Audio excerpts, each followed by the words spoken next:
Good evening and welcome back. I was gonna do the standby thing because I never want to trust that it won't just go live on me or something. But we're back again. Another week, another game.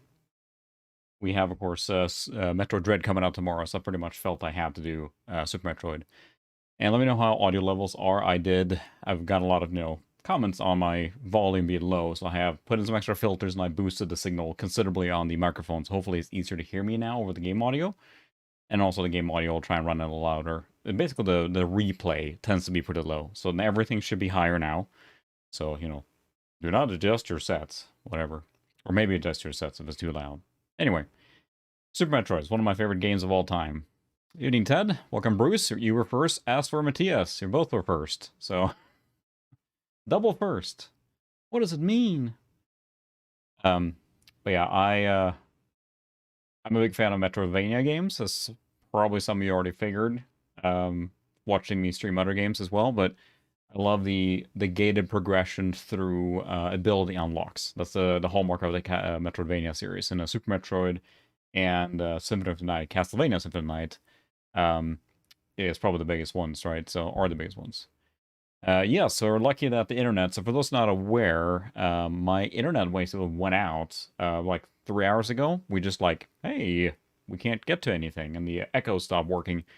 And we took a look, and I took a look at the modem, and had 2 lights when I need to have 4 lights. I'm like, that's not good. So then there was a outage in the local area, and they said like, we're gonna fix it by 8:49. I'm like, well, I stream at 8:45, so that'll be down to the wire if that's the case. So fortunately, they came out earlier, so I was able to set everything up and get the thing going. So yes, console games, but at least it is the Mister. So I of course have a Super Nintendo. Most people that like retro consoles probably have a Super Nintendo, I'm guessing. But I don't have good cables for it yet for streaming directly from it. So I plan on getting that at some point because it's something neat about streaming on the real system too. But the Mister is stupendously convenient for this, of course. But I do have my original copy of Super Nintendo Metroid that I got. First of all, I have the what's so interesting here now for you, Nico. So we'll have a reaction here now for the people that grew up in United States and the ones that grew up elsewhere, because this is of course the U.S. copy of Metroid or Super Metroid, which gets this boxy clamshell. And the funny part is too, let's sort of see the price. That is $12. You do not buy Super Metroid loose for $12 anymore. This was many years ago when this was like the most like probably I paid for like a loose cartridge game back then, right? And they had just gone up in price and up in price. So this is a used copy, obviously. But then US uses this like squared off design language on everything in the Super Nintendo. I'm not sure why. I think I remember seeing that they wanted to have like a edgier thing for the United States market. So, evening Joseph, welcome. Evening Tiger. We're just talking about Super Metroid now because that's what we're gonna play tonight. And there's cat hair everywhere. Zoe's here. And she is like, love me right now. What I have here is my original Super Metroid box copy that I got as a kid in Sweden. So this is the PAL version, obviously. And this is my original childhood copy still then. Sadly, the manual, at some point I took it out to read it. Like I often did when I was a kid. I took the manual out of the box and I flipped through it going to bed or whatever when I couldn't play the game. And I never put it back in here because I'm a doofus. So I don't have the manual anymore, which is sad. But it is a lovely, lovely box. Still pretty good condition considering I didn't really take care of my stuff. So, but yeah, on the back it's actually in English fully. It's not translated here. This game is not translated. The European version has extra subtitling for the language, which is in Japanese, I think, in the US version. Of course, we get the aerodynamic smooth off design from PAL, which is the same as the Japanese version, or the SFC. Which, of course, this is what I'm nostalgic for, but of course I've learned to love the squared off American edgy design. I'm not sure which one you guys prefer, but I'm so used to the US one now, but I vastly prefer the PAL and SFC design of Super Nintendo because of the colors on it. It feels a little more alive than the magenta and purple. Anyway, you guys can duke that one out, or about that one. So, oh, I'm now live on my channel. Thanks for notification, YouTube. I know we have at least one person who's going to be late to the stream because I think Christopher said he was going to go pick up his Switch OLED. So I have Dread coming on Saturday. I won't be getting it tomorrow because I ordered it too late, but I'm getting a coffee mug. Walmart has a pre-order special. When you get Dread, you get a Samus coffee mug. Of all the pre-order bonuses I've seen, I was like, yeah, that's pretty cool, so I'm getting a Samus coffee mug, so... what I will say, I am playing this on the CRT because with the Mister, you can actually output scan line doubling, which means that a 15 kHz signal that normally is output on the VGA instead of the PVM, I can play that on the CRT. I figured I'd try it, because why not? There's cat hair everywhere. Cat hair, cat hair, cat hair. All right, so of course we're on the Mister now, which makes it very easy to run whatever we want as far as consoles go. But we're going for Super Nintendo today. I have many fond memories playing Super Metroid. It is probably one of my favorite... I mean, it's like top 10 of my favorite games of all time. And I think it sits up there for a lot of people, I think, because it's so iconic and classic. I'm not sure how many of you guys have actually played it, or if you're fans of it, or whatever. I mean, I said I'm a huge fan of Metroidvanias in general, so... Super Metroid. This is where the Mister is really cool, because if you are not familiar with the system or this type of games, it's very easy to just fire it up and try it out, you know. Even Stuart, welcome. We just started the very moody Super Metroid. And I think for me, the aura and presence and like the story of Super Metroid is what made it. It was like, I mean, it's almost a horror game, right? But it's just the environmental storytelling and the feeling of isolation as you play this game is just, it's really phenomenal. I mean, it established kind of a genre. I know there were other, like, you know, quote-unquote Metroidvania games before this that were similar in design as far as, like, gated progression through abilities. So, like, high boots, right? You get the high boots, you can jump higher, and then bam, you're progressing in the game, right? Ian Bruce, welcome. Then you can get further in... Oh, sorry, Zoe. Bad touch. Then you can get further in the game. And that's kind of the staple of Metroidvanias, right? And they're usually a fairly open world to explore. And those are the hallmarks of what you expect in a Metroidvania. And this was the perfect convergence of graphics, you know, processing horsepower, and the design of the game that I felt it was just fantastic. When I got that copy, that very copy arrived in the summer in Sweden then, so this was like 92 then? This is pretty late in the Super Nintendo lifespan. Not super late, but super late. Sort of late, right? And I remember ordering the game, and then it took forever to ship, because back in Sweden in the 90s, it took forever to get stuff shipped to you. And I waited for weeks, and then it finally showed up, and I just tore that box open, and then spent every waking hour that I could playing Super Metroid. So we're playing on an 8-bit DOE gamepad that looks like a Super Nintendo gamepad, of course. So it is actually one-to-one mapping, so that makes it a lot easier to play it. Let's see, I'm gonna remap because I can't play with the default. Dash, item cancel, that's fine. And A is select here. And I get a little intro and everything. The baby. The last Metroid is in captivity. I don't know, the storytelling in this game is just really, really good. I mean, not to mention just it feels very tight to play, but I think it's warranted why it's held in such high regard. It's a, to me, nearly perfect 16-bit game. It has everything I would want in a 16-bit game, as far as the side-scrolling, you know, collect them up, so. Anyone here who hasn't played Super Metroid at all? Ed, perhaps? Which I'm never going to throw shade at anyone not having played a game. I'm just curious, but it's such an iconic game for me. And there's been many, many imitators, but I'm not sure if anyone's really... I mean, besides the newer Metroid games, obviously. Like Metroid Fusion, which we played a few weeks ago, or months ago now. Metroid Zero Mission, which is a retelling of Metroid 1. Eating Foil, welcome. The baby. And if anyone has seen it, of course, this game is a well-loved in the speedrunning community. They figure out ways to break the game by bypassing the normal paths and squeezing through passages they shouldn't, and like just the most ridiculous stuff, right? And speedrunning in the Super Metroid community is something else. And that's, I think, what's made it so loved still. So many people play it to break it and get through the game as fast as possible, so... Ah, I gotcha. Yeah, I was deep into Super Nintendo. It's because the Genesis wasn't big in Europe, and this was before I got into computers, so my neighbor had a Amiga 500, so Super Nintendo is what I lived and breathed there for a few years. I think a lot of people in Europe at least did so. Or at least I should say in Scandinavia. SNES was huge, so... Oh no! Stereo Station was under attack. It's probably a little loud there, but... as far as the speedrunning community goes, there's a funny set of videos called Terminal Montage, and they animate the speedrunning, and they're just hilarious, so... if anyone's seen those, I can reference those a lot, but here we're just gonna save. But yeah, it's just a terrific 16-bit style platformer.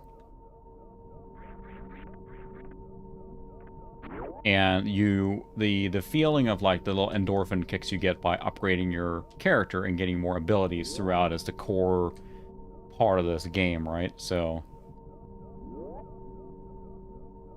oh man, not throwing shade again, but it's like if you like this style of game, then it is still worth playing today. Who is this here? Oh no, it's Big Dragon. This is Ridley, which appears in pretty much every Metroid game, I believe.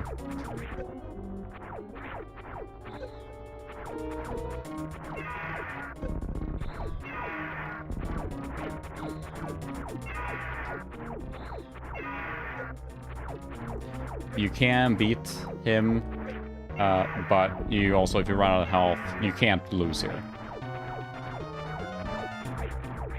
But it's possible to beat him. There, I think he's gonna take off now. There we go. Oh no, super modes, or mode 7. And it's a Metroid game, so you have to have something exploding. I played a lot of the Metroid Prime, which is also really, really good. Which I think is set after Super Metroid. It's supposed to be like the bridge games. Prime is right after Super Metroid, I believe. So then for those that... the reason I'm playing this tonight is that Metroid Dread then comes out tomorrow. I'm really excited for that because it's the first return of a 2D Metroid in the mainline series for like 19 years. Metroid Fusion was the last mainline Metroid game, believe it or not. Which sounds silly because, I mean, there's been so many spin-offs and all the Prime games and all that. But those were not mainline, if you will. They were not continuing. They were, like said, before Fusion. Fusion was the most current game in the story. Metroid Dread is going to continue that. It's a full 2D game. 2.5D. One of those, like, pseudo 3D 2D games. You play on a 2D plane with 3D rendering. Very similar to Samus Returns on 3DS, so I'm excited. I played this game so many times. For anyone who's an expert, I'll be very, very bad at it, but I know where to go and all that stuff in this game because I played it so much. And this is beatable, theoretically, within the streaming time frame. We'll see. I'm not that good at it, but the atmosphere this game builds, I think, is the biggest strength for it. I mean, not only the gameplay and the mechanics and everything, but the fact that it portrays such an isolation feeling here. And just the graphics, of course. I'm a big fan of 16-bit. I think probably a lot of us that grew up in that era are, be it from, you know, Super Nintendo or Genesis or Mega Drive or the Amiga or whatever. The 16-bit era is just such a great time as far as the platformer goes. Besides all the movie tie-in platformers, of course, like a billion of those. But this is, of course, where you defeated the Mother Brain in the first game. So it's back to this spot. They're on the same planet. Which what makes it so cool. They don't explain why you don't have any of your abilities. That's kind of the hallmark of all these Super Metroid game, or Super Metroid, all the Metroids, is that you lose all your abilities in the beginning of the game, right? So I say, I know we have people that grew up or from all over the world now, but I'm all curious what consoles you had, if any, or if anyone that you experienced or played with as a youngling. Like Ted, you were not a console guy, but... So Super Nintendo for my house. Evening, Aussie, welcome. We're playing Super Metroid on the Mister. Just got the Morph Ball. Morphing it up. Evening, Just Mike. The progression and upgrade of equipment, of course, is the mainstay of the Metroid games. It's got the Metroidvanias, like constantly a drip feed of abilities and upgrades is what makes it so fun, because you're constantly improving your character. You're getting sometimes really powerful upgrades, sometimes kind of upgrades. Of course, the missiles being one of the hallmarks of the series. Oh, I've been discovered. And there's like, you could prowl or fly through this game not collecting as many things. That's not exactly my style, but I'm not good enough for that. I'm not going to also remember to get 100%, which is collecting all the items. People do that, of course, super fast as well. It's fun to watch, so... like anything, like you're watching someone who's really skilled at something, like, you know, sport and stuff like that. People that are really, really good at something, it's fascinating to watch. Same thing with speedrunning. You're watching someone speedrun Super Metroid, and they're just flying through it like it's nothing, you know? And it's really cool to watch. Oh no, they discovered me. It's a little bizarre playing on a CRT, and not a CRT TV, but a CRT computer monitor. I'll show it in a second, but for those that didn't catch it, what I'm doing is I'm using the Mister to output on the CRT and not the PVM. So I actually get, you have to do a scan doubling, otherwise a 15 kHz signal is not supported by a computer CRT usually. So you have to set a setting in the Mister that actually outputs everything into 30 kHz so that they can read it. So that means you can play all your console games on a computer CRT if you have one.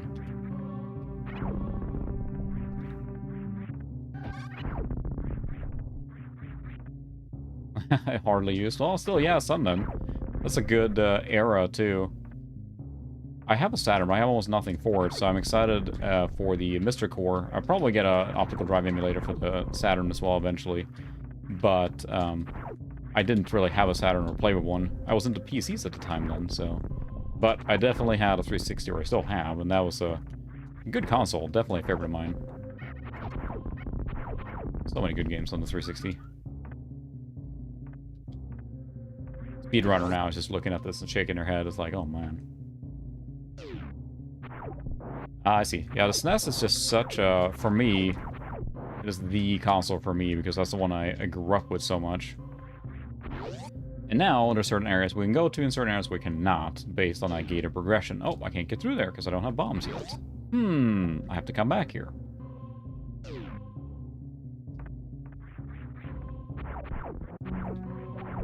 Oh, hi Zoe. Alright. Yeah, there you go. Most of the time it was PC. Yeah, we got a lot of stuff in there. You have to open the, all the doors are gated then based on...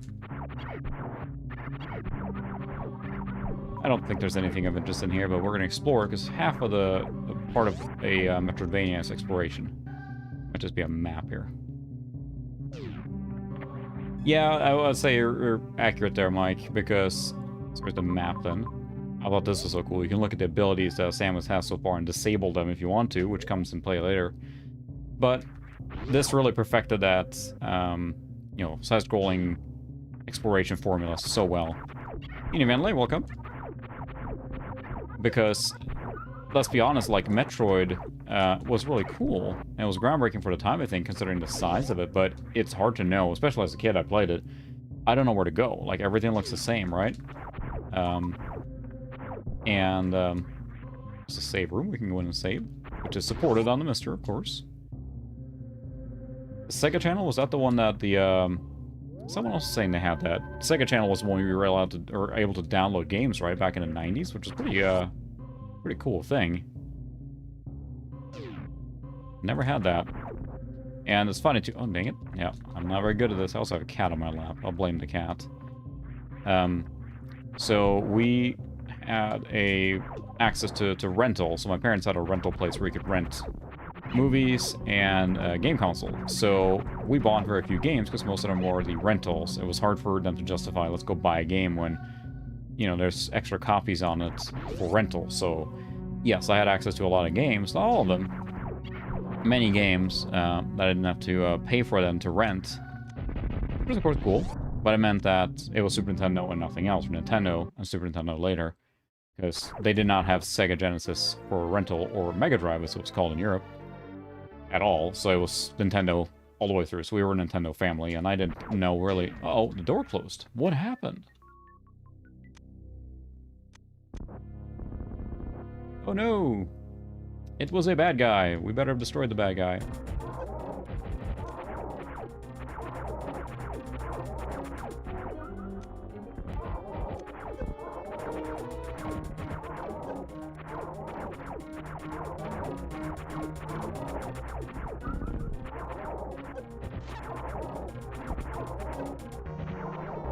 There we go, I think we destroyed the bad guy.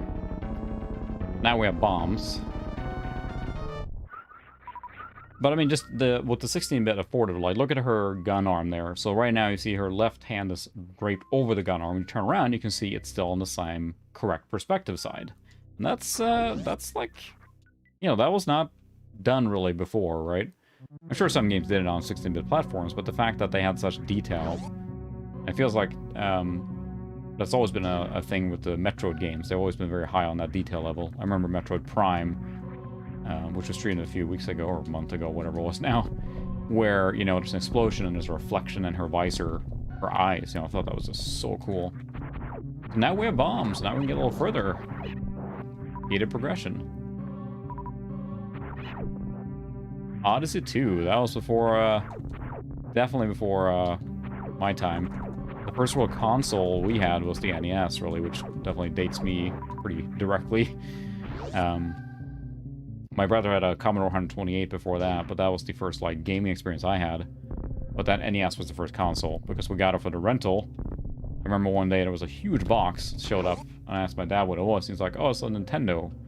And we opened the box, and it was just brand new, unopened, rental edition NES, and just a boatload of NES rental games, untouched. Like, can we bring those home to test them? Yep, we should bring home and test it. So play NES all weekend, so that was a good weekend. But it's interesting too, because, you know, a lot of people experience console, and it's, you know, arguably more mainstream than retro PCs. Of course, a lot of people have a lot of retro PC exposure, but yeah. Oh, that's right. I've heard that the NVIDIA Shield is a really good emulation device. Especially since it's so, like, native, plugged into your TV and all that stuff. It's easy to emulate everything on there. Huh. That's weird. Hopefully not on my internet. Oh, it's Sega Aegis. That's awesome. Huh. Ow. Crying out loud. First shot. Nice.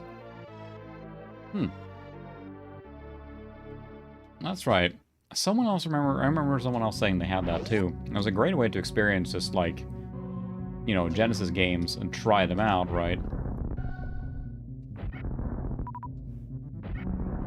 So back then it was basically Game Pass. I mean, more or less, right? For even Dermot, thanks for joining. My internet held up. Oh, I don't want to shoot those things. Bit stuff. So there's enemies there that you can't defeat yet there, so... We're just talking about, you know, kind of what consoles we had growing up and what our console experience has been. Yeah, I know a lot of us as well, or a lot of you maybe didn't have kind of the console progression or whatever, but when... best music in the game. When this game came out, I mean, I was Super Nintendo hardcore. That was the only console I had access to, and that's what I played. Like I mentioned there, for the rental,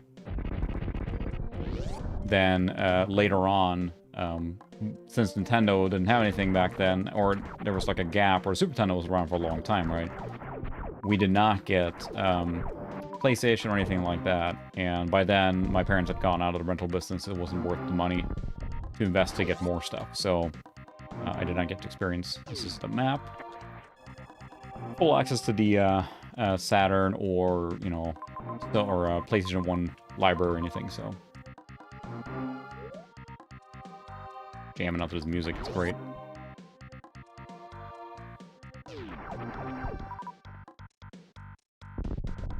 But it's awesome these days that, you know, sure, I love the Mister, of course. It's a great device, and it can do so many cool things. The fact that, you know, you can go buy a original Super Nintendo, and you can play this original and everything, but if you just have a passing interest, there's 100 ways to emulate it very easily these days. Very accurately, too, so... Like, you know, mentioned the Shield there.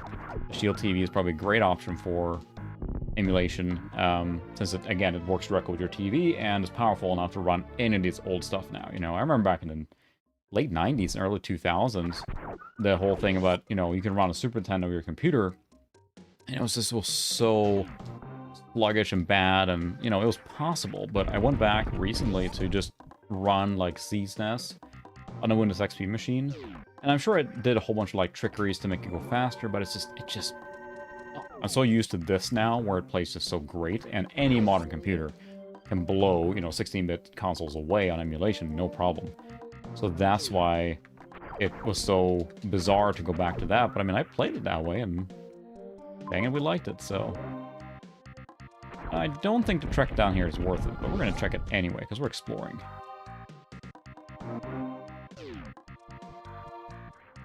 Yeah, which Jurassic Park then on... Because I know there's, you know, you have Jurassic Park on Super Nintendo, which is a really neat one. Just the missile reload. It's not worth it. And, it was just...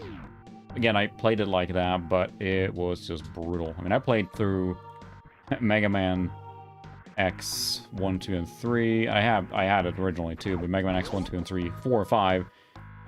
Played all that on alphanumerical keyboard, or just using the side keys, whatever, not a gamepad. So cool like that. Yes, RetroArch is great. It's probably the best, like, all-in-one emulation package. Because then it adds cores, right, and you're done, instead of having individual emulators for everything, so that's awesome. And yes, I'm very excited for, yeah, being able to do the Neo Geo and stuff like that on the Mister is awesome. The CPS2 is great too. I'm real looking forward to the Saturn and the PlayStation Core, because that's amazing. Like, the whole library of PS1 and Saturn on the Mister. This is a bonus now, you know? Okay, drive vehicles. Yeah, I'm not super familiar with all the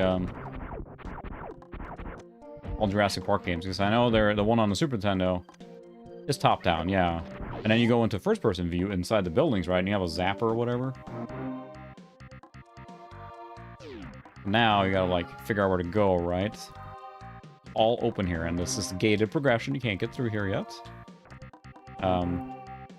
Yeah, there was that computer. I can't remember who did that. Was it RMC did, maybe? A video on that Genesis built-in computer. So look at that. It's a yellow door. I can't get through there yet, because I don't have the right ability.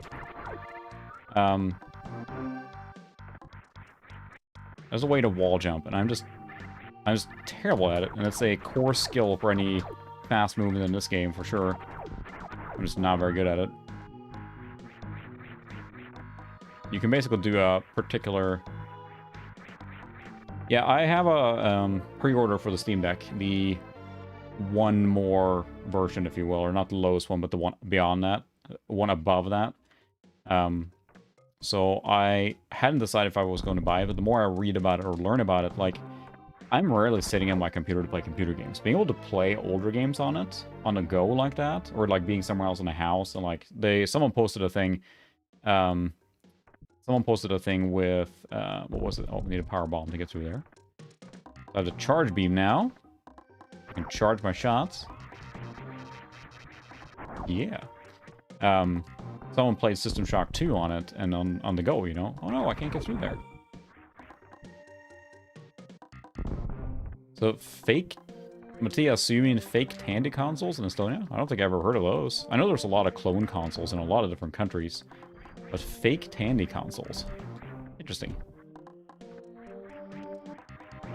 Was it like running Tandy software then, or was it just like a Nintendo that looked like a Tandy or something, or what was the deal with that? What's the deal with those Tandy? No, sorry.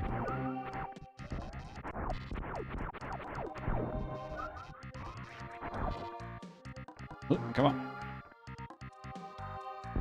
Ooh, look at that. You see on the map in the top right corner, it's a big help navigating, obviously, so... But that's... I keep saying, but it's like the Mister now. Like, now it's basically flawless Super Nintendo. When I'm playing this now, it feels like I'm playing the real deal. And you switch it over to, yeah, Neo Geo mode, and you're playing Neo Geo like the real deal. And that's where it's so cool. There's so many things in that. And, I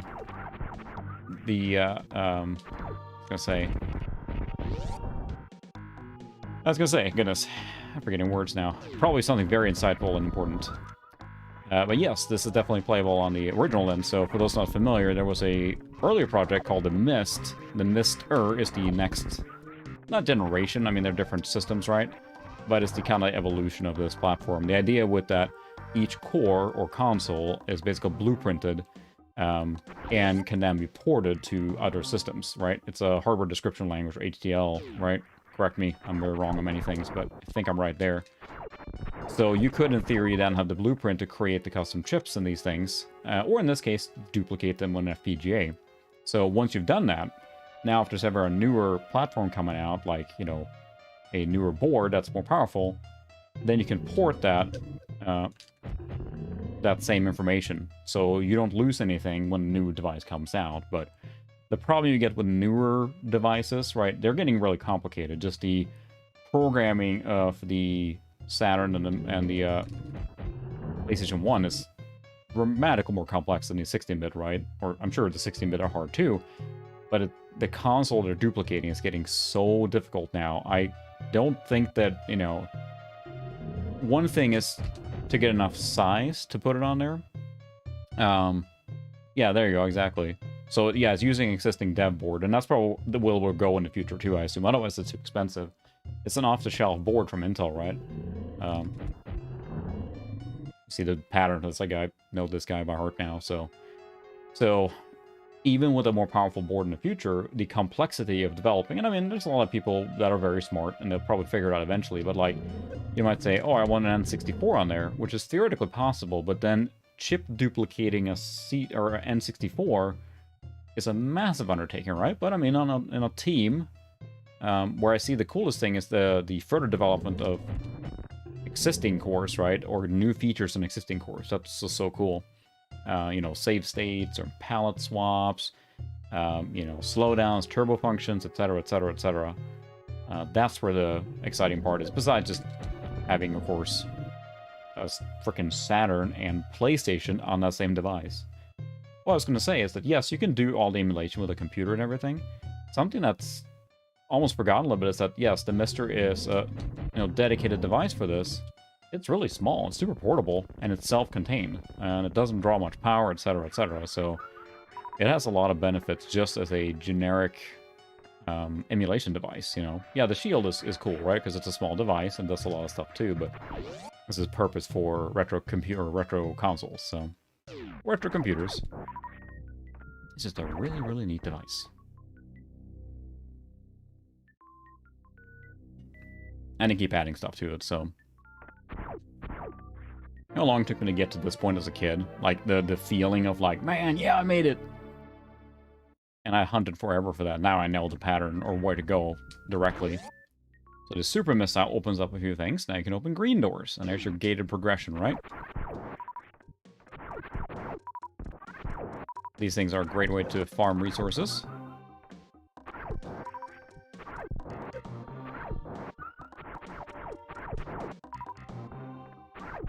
There we go. And this is cool too. Yeah, the Super Missile shakes the world so much that you have the bad guys falling down. They were crawling around in the bushes there, so. And I think this guy is one after. Yep. Now we can get out of here. Whoa, look at that. We're back here. Now we can get through that area we couldn't before. Amazing. Actually, I think there is a... Can I get that now? I'll come back for that. It's not worth getting that now. There's an ability or a thing I can... No, I can't get it yet. I could if I was good, but I am not good. I need to get good first.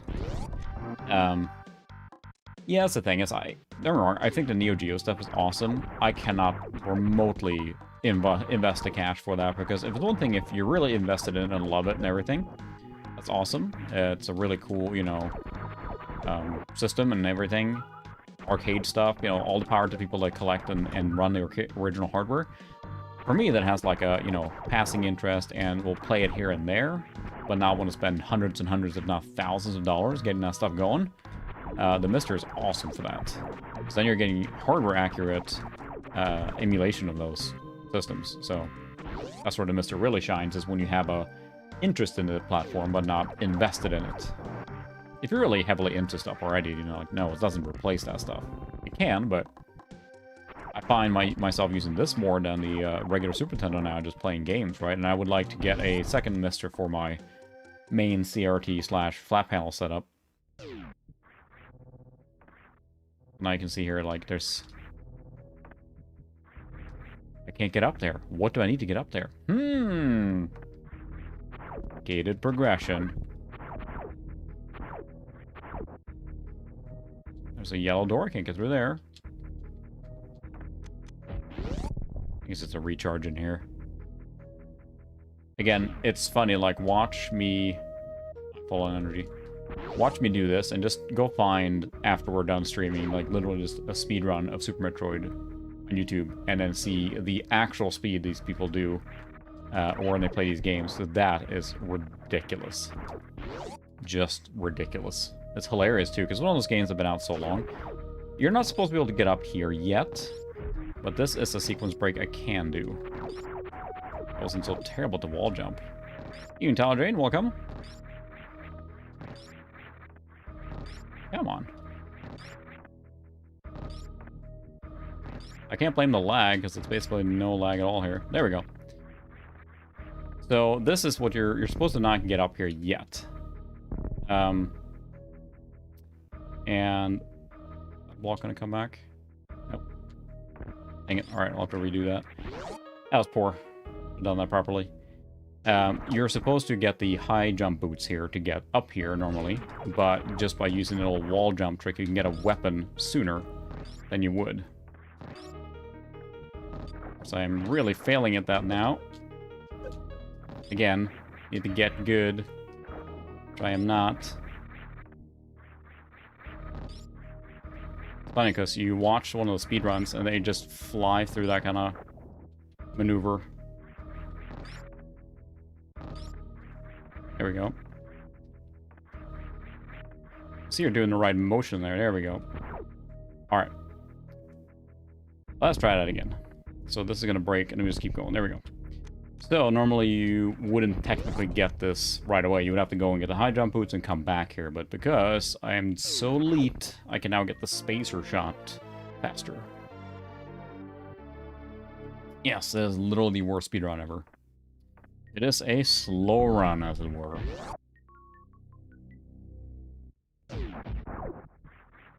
See? Comedy gold.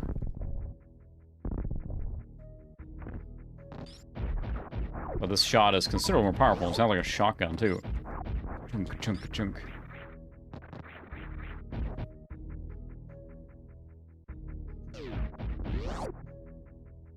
Alright.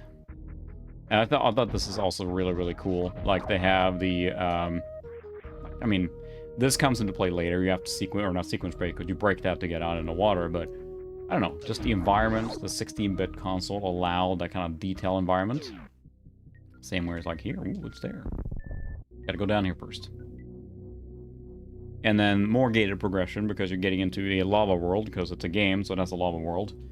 And we can't get through there yet, because we don't have the proper suit to not burn.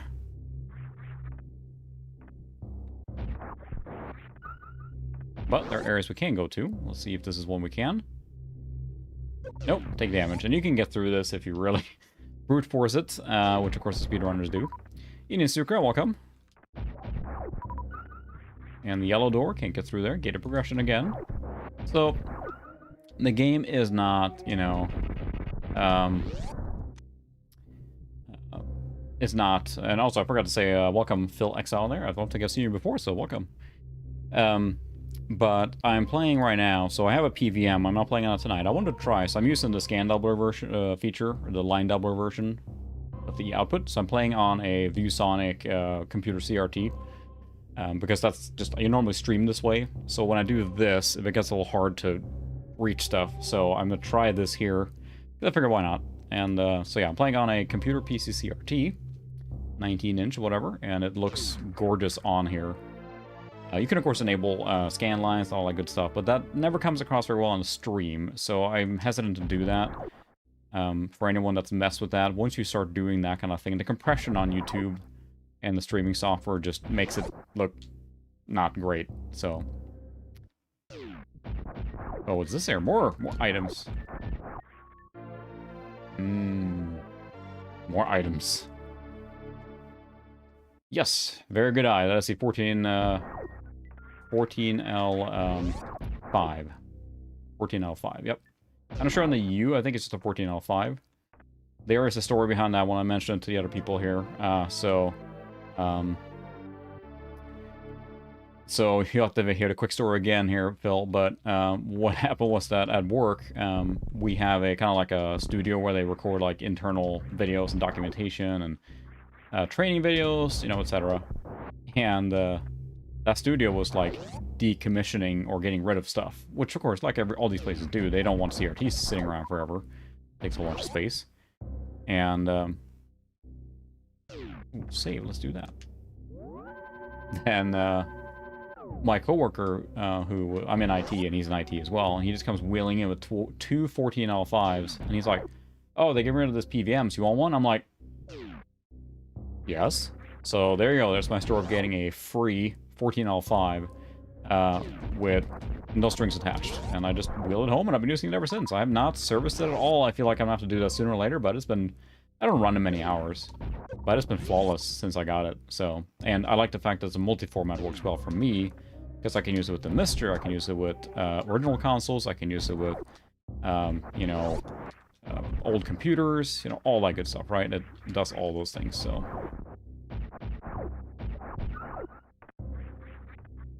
So, let me see if I can remember here now. That's right, we gotta go defeat someone. Go up. Yeah, it's ridiculous. And that makes me angry too, because it's become that how retro craze, right? Everything's expensive, and I want more people experiencing it. And it's just, you know, it's sad that so many things are so expensive these days. Yeah, that's the thing. I'm not going to touch it or do any servicing of it or anything like that until I do have a problem, for sure. Tyler Jam, what I have behind me, you can't see it on camera, it's too far back. This is, of course, my streaming setup, and this is not where I normally would sit to play games for quote-unquote real, if you will. Okay, that door's not open yet, that's right. So I have a JVC 32-inch iArt CRT further back. I can put a picture in Discord at some point of the main setup with... and I have a story for this section here in just a second. Exactly, and that's the JVC 32-inch iArt has a component in, and that's what I use for all of my normal systems. Component or S-Video or composite where I have to. I don't have any modded systems at all yet. Plan on at some point, but right now I'm probably just going to buy HD retrovision cables and call it good there. So I have that, a CRT, and on both sides I have then consoles hardwired into two switchers that then go into the TV. I'll take a picture and put it on Discord, but... and above that I have a flat panel hanging. So that's kind of the main setup. So this is just a streaming corner. For this area here now, when I play this game, I mention it to people on Discord. See that hole there? That's still a crack that you have to find. When I was a kid playing this, I could not figure out how to get past the point where I was at. I was almost at the point of parking the game, it was so bad. I called Nintendo Hotline in Sweden for their helpline, and they had it there too. we can call in and ask, like, hey, I'm stuck in the game, where do I get item X or whatever. And I said, well, I can't get to get through here. And they said, well, you have to go get the power bombs. Like, how do I get the power bombs? Well, you just go to a spot and you turn left and you go in there. And I'm like, I went there and I couldn't get through. It was blocked. Like, I can't get to that spot. So I called back again and the guy said, well, you're the one who called earlier, right? So my guide says to go over here, you take the elevator down. He sounded a little irritated now. And you take a left there and you're done. I'm like, well, I can't really get through. That's what the guide says. You got to go this way. I'm like, I don't think I can get the power bombs that way. And he's like, nope, this is the way you do it. All right, I'll try again. I'll call back if I can't. And he's like, okay, thanks, see you later. Hung up. Tried for like an hour. Could not get to where he wanted me to go because you needed a power bomb to get that power bomb. So I'm like, I can't get to it. And knowing later that's the reverse order you're supposed to go. So I called again, got the same guy, and he was not pleased this time. And he literally called me an idiot. It's like, what are you, a flippin' idiot or what? I'm like, I'm just trying. I'm like a kid. And I told my dad after, and he's like, what? I don't think he called and complained, but then I called later another day, and I got another guy, and I asked the same question again. He said, and I said, well, I tried, and I can't get through that way. And he's like, well, you know, you're right. The guy doesn't mention how to get that there. I'm not sure. This is what you have to do. This crack in the floor here is what you need to do to progress. I could not find that crack. I spent hours looking for that until I just randomly shot there and figured out this is how you progress in the game. My friend and I were playing this, and we're like, oh my god, go, go, go! Like, we progress finally. You know, if you get that feeling when you find the way to get further in the game. But yeah, the HD Retro Edition, for those not familiar, are really good, high-quality component cables for consoles. Most 16-bit consoles at this point, and a lot of 32-bit consoles too, really good, so... I know, that's the thing, like, who calls it? And I think back, as a parent now, it's like, that's terrible. Why would you call a kid an idiot? Why are you doing that job, then, if you can't handle that, you know? Because, I mean, if someone called my kid an idiot now, I'm like, hang on a second here, you know? Yeah, the HD Retro Edition cables, then, is basically plug and play to get basically the best component, or best picture quality you can out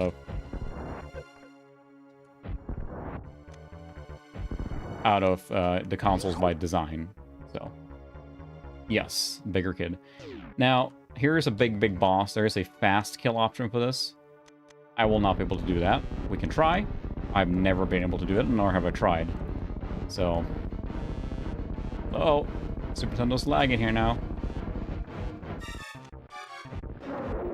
So you can get him there. If you manage to hit him enough there, he actually can die immediately, what's called a quick kill. That's very hard to pull off. But I got a super missile in him there, so that was a good hit.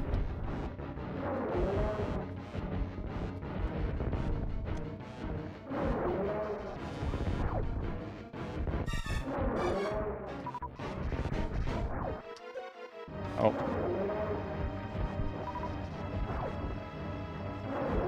There, he's very easy. Well, you know, you have a coworker the size of a 2-story building, and there you go.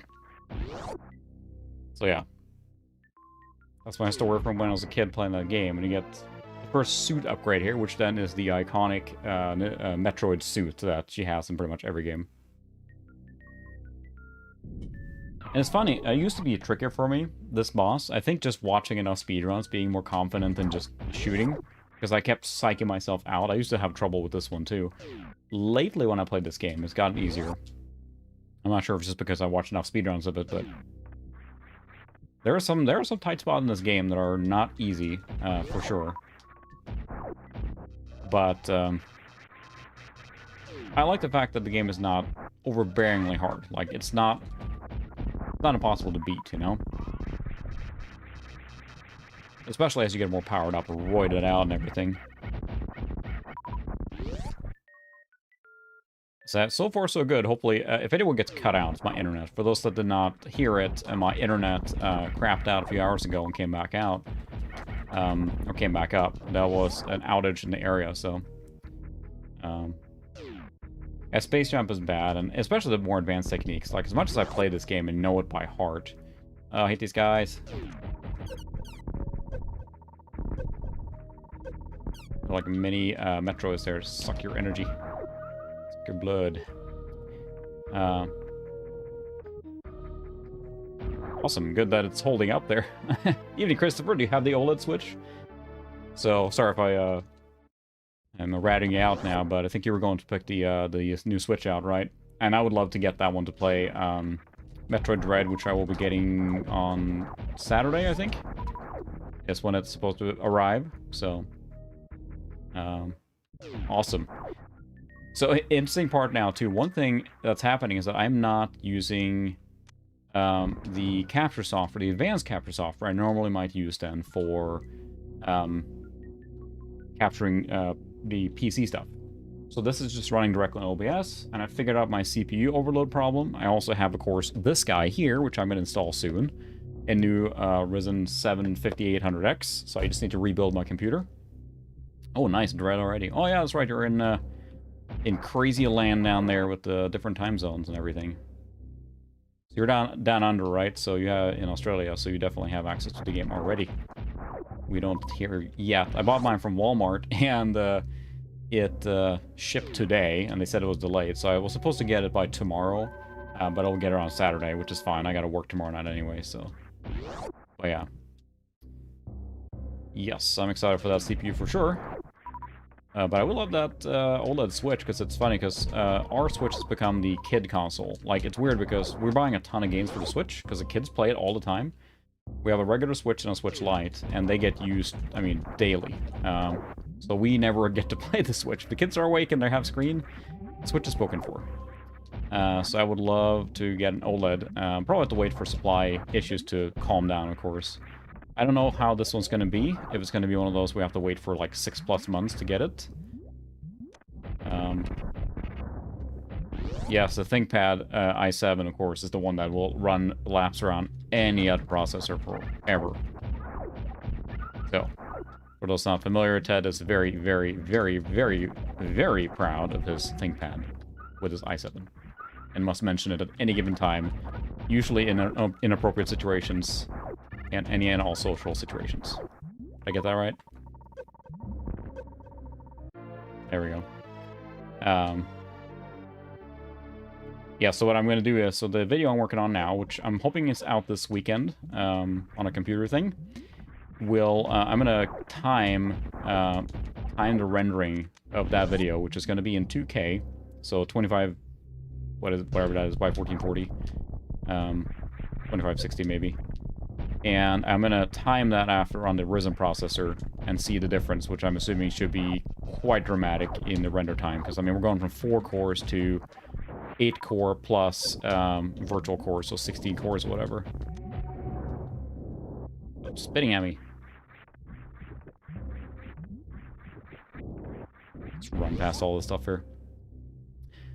But yeah, that's what I'm worried about too, because I would love to just walk in somewhere and just buy the OLED Switch, but I have a feeling that's not going to happen anytime soon. Like, all the consoles everywhere, everything is, you know, out of stock or hard to find, or scalper prices. I will not pay scalper. I just can't. I don't need it that bad.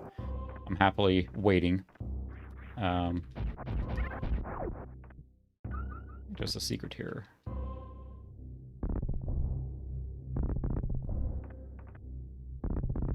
You're selling yours? Are you going to sell it to and then buy it later, or? There we go. Or are you selling your original Switch? Yeah, that's the thing. It's a problem, especially being into retro. It's disheartening how things have gone from pricey to ridiculous. Like, not just new stuff, of course, but... Oh, gotcha. There you go. That's a good idea. Because they're probably worth quite a bit still. Like, Nintendo consoles seem to hold their value, except for the Wii U, perhaps, which is now a redheaded stepchild. But still a good console. A great emulation machine, too. Pete's sake. But yeah, anything, like, I just, you know, I would love to have an Xbox Series X, honestly, mostly for the backwards compatibility, because I'm a big fan of the 360 and original Xbox stuff. Where am I going now? I can't remember. I'm already lost here now. Ooh, I want those guys. Nice power up here. Recharge. The Switch has turned into the favorite, like, family console. It is by far the one we buy the most games for, easily. Because it just, you know, there's so many games coming out for it. The kids love it. It's portable. The games are probably, you know, they are better, faster on other consoles, but the Switch has just been such a good one, so... I gotta remember now, it's been so long in this area. This is the recharge room, yep. And the Wii U is really awesome because you can, of course, do the, you know, you can play Wii games, Wii U games, GameCube games, and pretty much every console ever. And it has a regular analog output too, so you can use it on a CRT at 480p, 240p. It's great, really. Yeah. It really is, so that's makes me more and more excited for the Steam Deck now, too, then. I'm really curious on that one, and I may just end up using my actual pre-order. Yes, I have a Vita as well, and that's been charged in a while, and it was really good. I did enjoy it, and I have enjoyed it, but sadly it doesn't get nearly as much playtime as it used to. It's just the way it is. But the Switch, the new Switch feels like the spiritual successor in that sense there, because there's an OLED screen and everything, right? Ow, I'm not doing so well in this section here. There we go. Yeah, I got the various suit after beating Kraid. Or, Suka's coworker, as it were. Oh, need a gated progression. Yeah, and that's unfortunate. Sony probably has zero interest in making a new portable. It just wasn't profitable enough, right? Because I remember seeing some data came out recently on the sales figures for the Vita in Japan, which would be, you know, the primary market for it, and it was not good, so...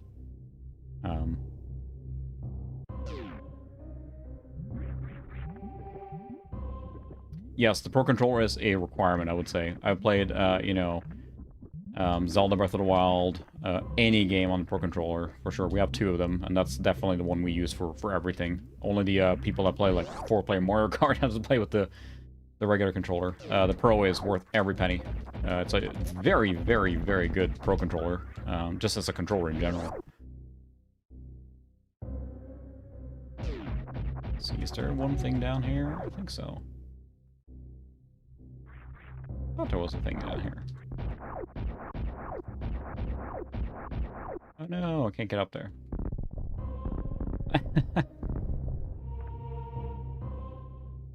Red herring here. Nothing. I have a 1001 or two 1001 PSPs because we bought it on launch. We were so enamored with it, we bought it. And did all the ROM modding and all the stuff for it, and thought it was so cool. We're using the Wipeout game to be able to open a web browser on it, and you can use hacks that way. I remember browsing the web. Now all those things come with the web browser, but it was so cool back then.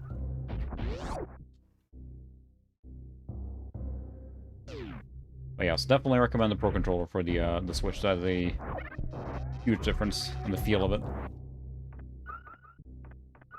What I enjoy watching on these games, or for Super Metroid specifically, is watching the relay races, or just races in general. You have multiple skilled speedrunners racing together, and that is awesome, because then you really get that feel of, you know, competitive and everything.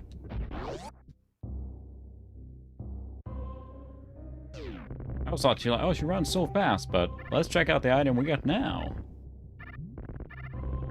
He's hooping it fast here, but nothing compared to this.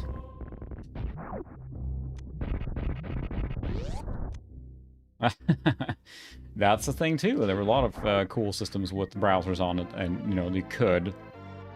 And yeah, you know, you could browse the web on a lot of stuff, but it wasn't always worth it. Let's see how fast we run now. And randomizers are insane, because they then just randomize, usually in a non-breakable way, if you will, where items are. So you have to basically go through a non-linear progression of the game to get the items. And there's those for Link to the Past as well, which is another favorite game of mine. Which is kind of like, you know, all-star hits on the SNES, right? That everyone loves. Link to the Past in this. Now we have the Speed Booster. can run really fast. But we gotta have some runway speed for that.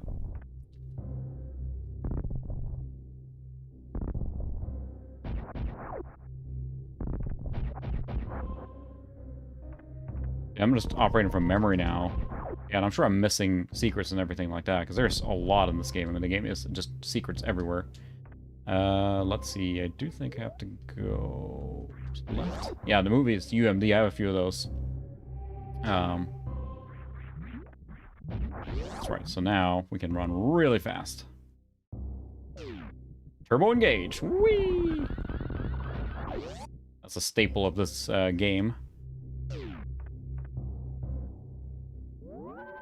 There's one part of this game I really don't like, and that's a crashed ship that's coming up in a bit, and there's a boss there like a ghost, which is just really annoying, but it's part of the game, so we'll do our best to beat it.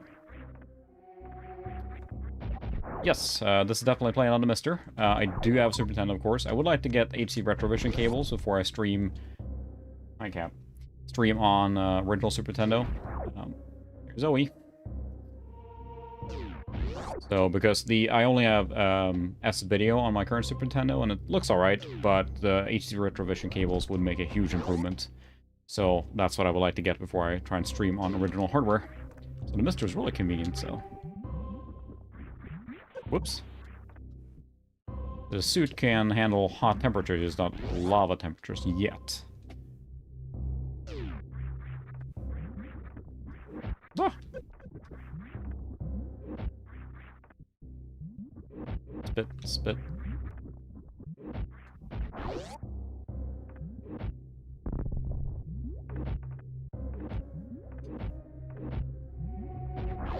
We'd have to go up top first. No, here's the ice beam. Yep, I usually, so for those not familiar, I usually put the platform in the top right corner of my thumbnail. Be that Windows, DOS, Genesis, or, you know, not Genesis, but, so. Yes, I am definitely going to get another Mister. I would like 2 more Misters, really. One for my living room setup upstairs, where it's like the main living room. We only have a flat panel there. And I would love one for my main downstairs basement area. So, of course, I'm already joking there, but yes, there will be a Missus for the Mister. Well, like 3 or more. They're just so good. Ow. Time to jump perfectly. Yeah, that's the thing with digital. It's just, you know, it's what I prefer, of course, and I'll keep using it as much as I can, or physical media, but it is definitely, especially using older machines like for the streaming here now, being able to just boot up the Mister and be done with no, like, messing with scalars or anything like that. It's just, you know, one and done. Let's see, I think we collected everything we can here now. Now, we need to go back upstairs. I think the wrecked ship is next, so... Love it. What do you think, Zoe? See if I remember the game now. It's been... I played so many of the... or watched so many of the speedruns now, and they just fly through the game. I can barely remember where to go now.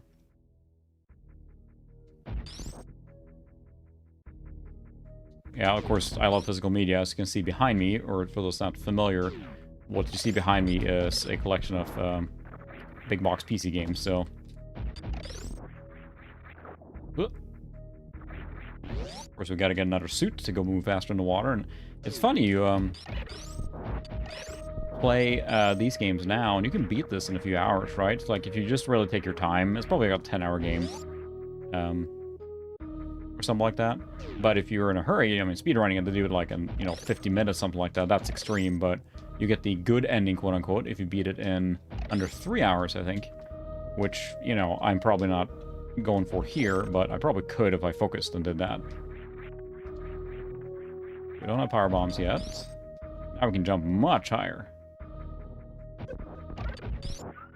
There we go. I think can't PCEM or whatever, isn't that the one that can do that kind of stuff? I mean, not on the Mister, of course, but as far as, like, software emulation, they can do that, but, PCEM, I think. Is that the one that can do, like, 3D effects and all that good stuff? Like, it's gotten really good? Or is that the one that just got a cease and desist? I can't remember now. It moves fast in that world, but I thought there was one of these emulators now that could emulate quite accurately a PC from that era, like a P, you know, early P, or later Pentium machine. This is where they wanted me to go in that walkthrough, but you can't get through here unless you have the power bomb, so...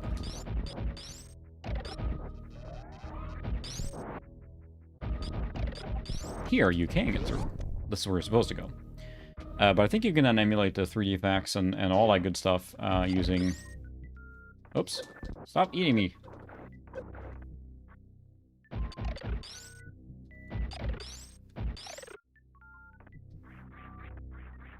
Power bombs. Yeah, it's weird because I, of course, like original hardware and I have plenty of it. But something is said for the convenience, especially on this here. For the Mister. EZM, okay, thank you. The Mister, of course, is so good for console, especially ones I'm not very invested in. Like, you know, we're talking Neo Geo, stuff like that. Or even Genesis. I don't have a flash card for Genesis. I don't have a flash card for anything. So I'm a big fan of all the solutions. Get all annoyed when there's like this almost a territorial war on what's emulation and what isn't. You know what? Just enjoy everything. Okay, I'm in the wrong spot. I was thinking of another spot. This comes later. Stop chewing on me. I haven't tried out PCEM myself. I feel like I should probably do a video on it or try streaming on it or something. But as far as I understand, it's a really accurate and good way to emulate a PC of that era. So should probably save.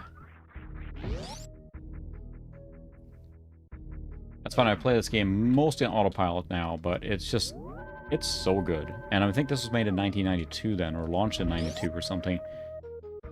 To me, it was really kind of like a groundbreaking game just on the presentation, the play style, the exploration. I mean, all these things. And of course, the gorgeous graphics for the time and everything. So good.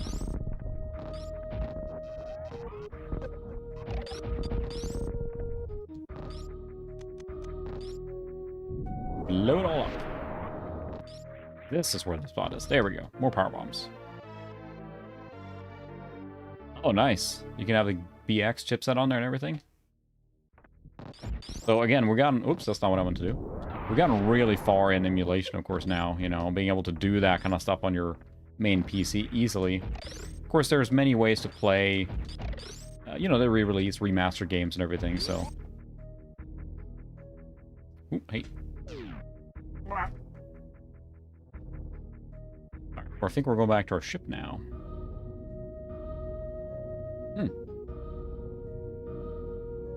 Wow.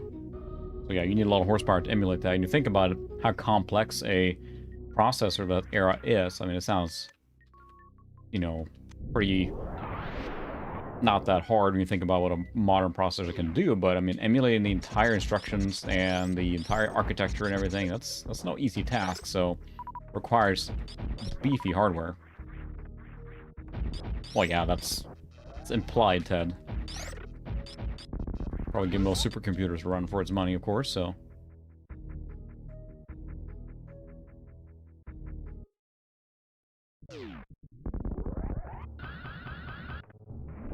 Whee! You can fly like that. There's little platforms you can land on, which I did not do very well that time, but that's alright. We'll come back later for that. We'll get the space jump. It's not worth it. You can, of course, skip and get stuff faster, but eh. Your ship is always a good spot to go back to because you can do a save and full recharge of everything, so... I think we need to... Now I'm like trying to remember. We need the grapple first. And I think we totally spaced out. I should have grabbed it on the way. No, I have the power bomb now, so I can get it. Okay. See, now I'm like... What did I miss? Because I'm like trying to remember now. Something's not right here.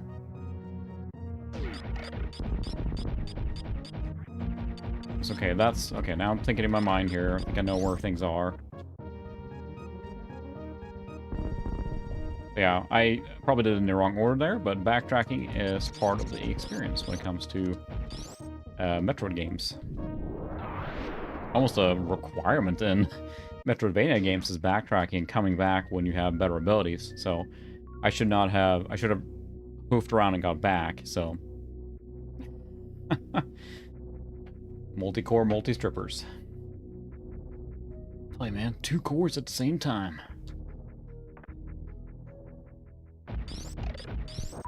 Alright.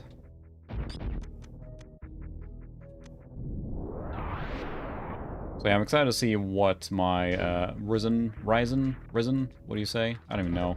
I feel they picked the name out of spite for everyone. Not knowing how to pronounce it. It's funny because most speedrunners won't even get this item. Because they don't need it, but of course I need it. Come on. It's almost harder to get through here with the fast jump, so. I have a case of the Mondays. Oh, it's Thursday, so. I gotta watch Office Space again. What an amazing movie. This is where we need to go. Like that power bomb. So I had to get the power bombs first before I come back here, so. And this is a little sneaky because if you shoot those things, then the light goes out. But you can freeze them, and they still produce light. Somehow, through space magic. Or you can just... No, so this is not... This is... Boy, I'm actually not remembering now where to go. Ryzen. Ah. Wow, I'm actually, like... not remembering. Because this is the scanner beam, so I was in the right spot. I need to go up. I don't think I'm gonna beat the thing here on the speed run. Where do you get the... So I defeated him. I gotta think. Wow. I'm actually not remembering. This is crazy. Because you can go down here. That's the spikes down here, I think. Or, yeah, you can't get up here. Huh. Well, we'll have to explore a little bit then. I knew this would happen sooner or later.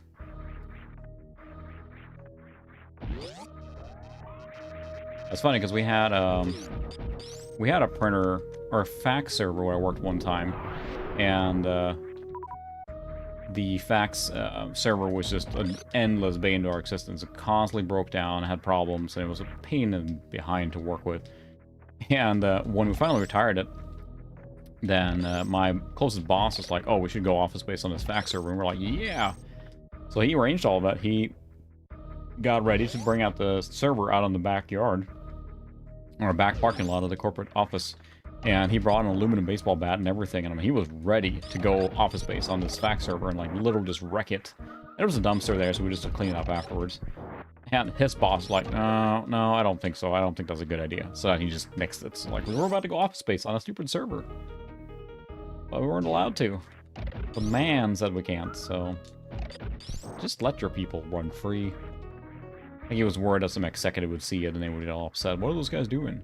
Like, they probably get it, so... I mean, you just be the biggest fan of this work. Alright, so now our progression is hindered by not having the grapple. And I don't remember where the heck you get it.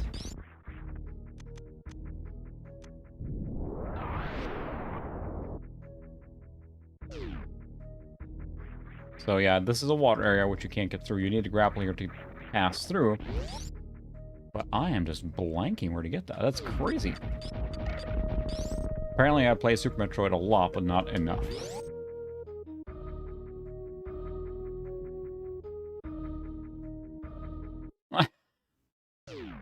Ran it over? And come through here and wreck everything now, of course. Half the fun in these Metroidvania games coming back with stronger abilities and just like, oh yeah? You were bullied to me earlier.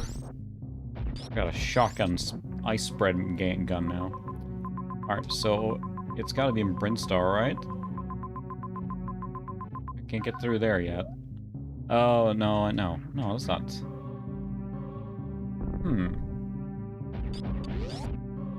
I know one area I can go to now, so we'll check that out first. I didn't think it was there, but we'll find out. It makes traversal much faster once you get the speed booster. That's the thing I always enjoyed in these games. Movement techniques makes it a lot of fun, how to get around fast.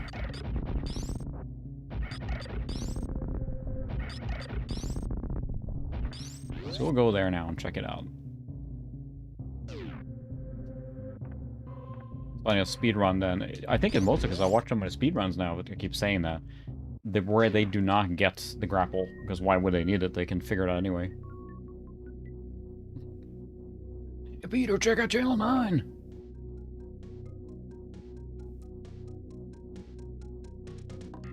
Hey, let's we get this cool music again. So there's a super missile in here. Maybe that's in here.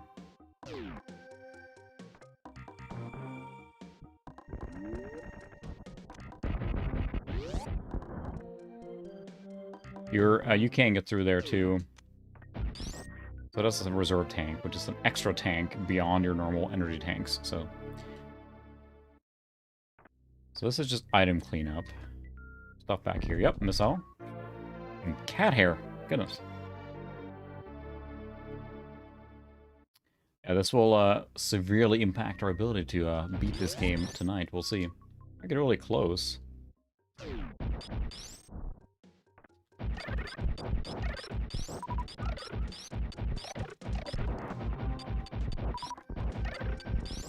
There we go. Yeah, the music is phenomenal. And again, it's got that convergence of, you know, media presentation, gameplay, design, all that good stuff, so... But it's not in here. Wonder. Well, there's an area here that you can do the speed booster at. But I don't think this has a...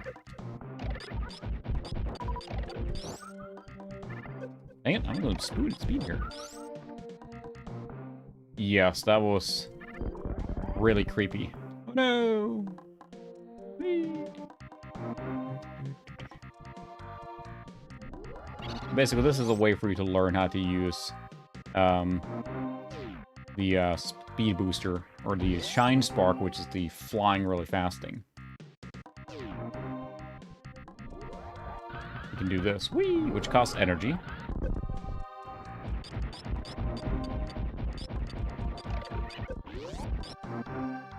So, why can't I remember? I feel like I have amnesia. Explosive amnesia.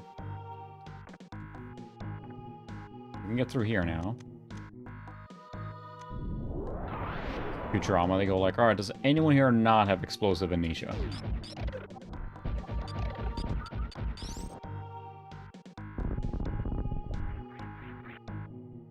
Okay, you need the, grapple. I say, I'll call them, they're gonna yell at me. I don't want to talk to them again. It makes me sad.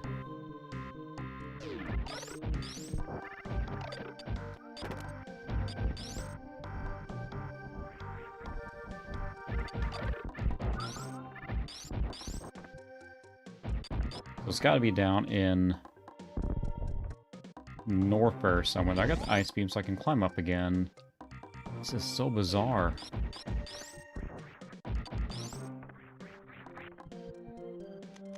I can get through here now. There's a few items I can pick up, so we'll do that.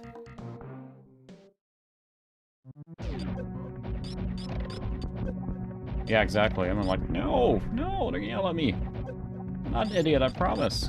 Sometimes. Nice. Oh, there's Powerbomb. I'm definitely excited to check out Dread, so... Oh, You're right. That's what I can remember now. Thanks, Sukra. Yep, you're exactly right. We're heading in the right direction then. We're gonna do a little item cleanup here first. I'm already here. Grab a couple extra items while we're here. But yeah, you're right. That was the next thing. It's a mini boss next that we have to do. That's what you get the Grapple Beam from.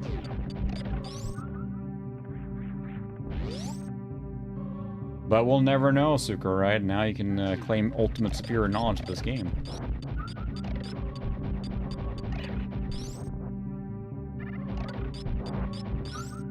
Whee! It's quite a jump. Straight up. Yeah, it comes out tomorrow, right? So...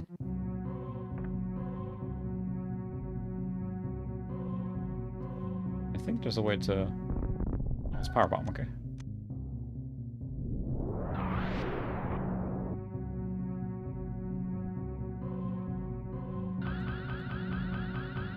Oh, that was a miss.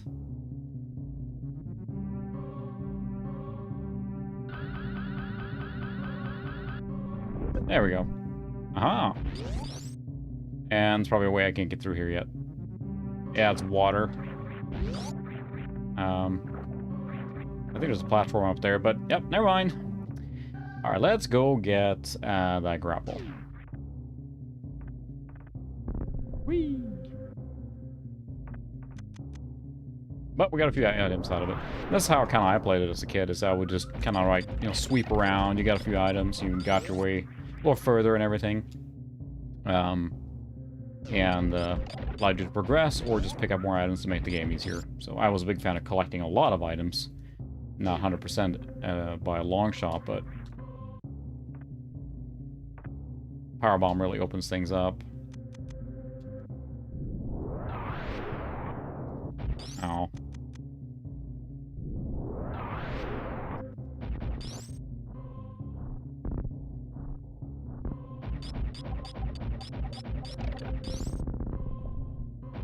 The bad guys are exploding too. That's funny because for some reason my autopilot for this game just turned off, like turned to normal cruising, and that messed me up. Now we're back on track. There's a thing up there. Oh, did I just make that? I sure made that. You can wall jump there, apparently. Do a little kickback wall, so...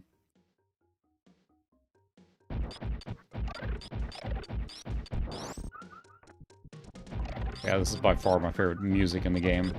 Prince Star theme. There's been a lot of really good remix of this. There's a synthwave one for this, which is just terrific. Yeah, that's the thing too, like, you know, shipping, supply, all that stuff, it's just completely borked at this point. Like, people were, like, saying there's basically imminent collapse happening here soon with, just the, you know, supply and demand not keeping up with what they can deliver because of all the shortage of workers and shortage of, I mean, workers from the production side, the shipping side, stocking side, yeah. Ooh, we have a bounty for your, nice, switch. Yeah, I think we're gonna have to be one of those, like, we're just, you know, we go to a store occasionally, right, to just get groceries, and just, if we see the Switch OLED, they will just pick it up. That's pretty much the only time. Because I'm not gonna sit and hunt online for it, but I'm a little curious, how long ago did you pre-order, that thing? Because I'm sure it was available for pre-order, I was just way too late. Well, that's not gonna help, no.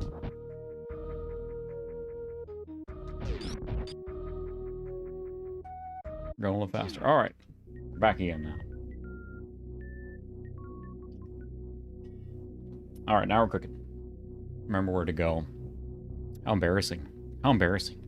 The shame. I forgot where to go in Super Metroid. That means I'm gonna have to play this game non-stop every single day now for a long time. But I can get it right.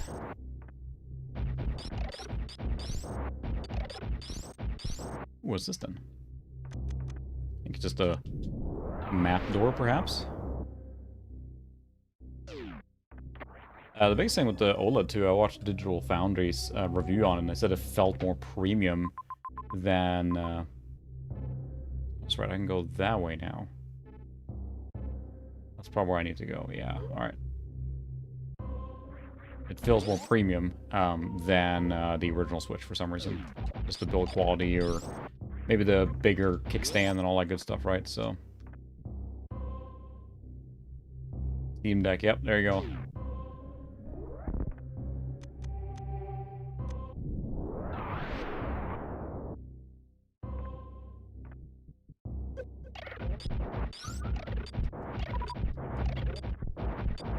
Ice beam everywhere! It's super effective! Yeah, it is pretty ridiculous, isn't it?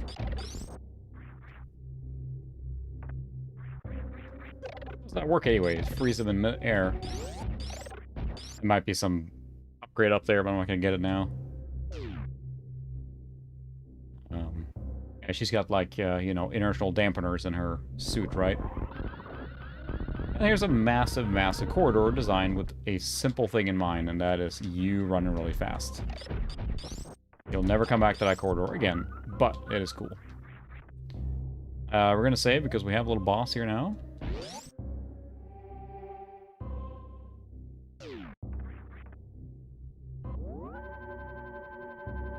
That's right. You can. Yes, I think Epic Store right now, right, has the PC build simulator for free. You wanna live out the dream there.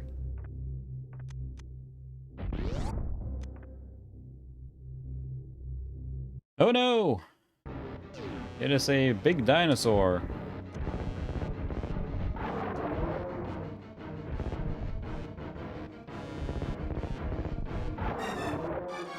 Keep walking, buddy.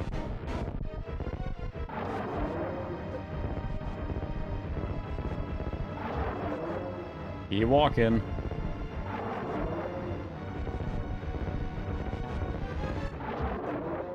Super Missile makes him walk further back than the regular missile. Oh, that was easy. Roger. Oh, don't say that. This is brutal, too. Look at this. This is a kid's game. Oh. Like, well, I can't go here. I guess I'll go this way.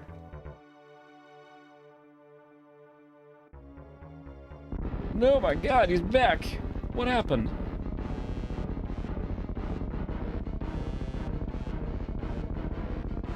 Oh, no. Pretty clever, and then just...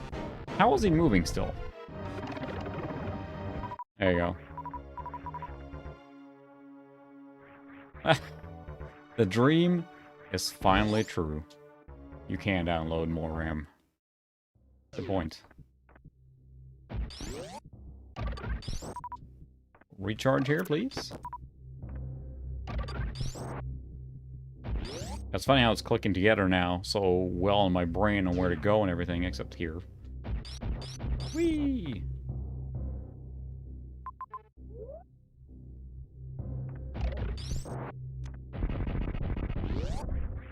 Oops. Hadn't done that. It's a trap! I also find it immensely satisfying rolling on these little hills here. I'm not sure why. Just this. Ow, that was poorly timed. Hot, hot, hot, hot.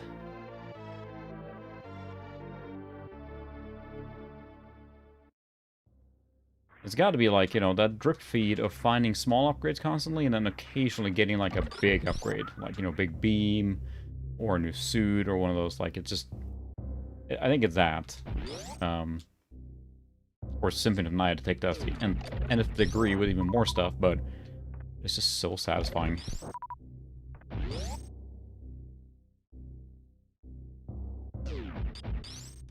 I think we have some speed running to do here.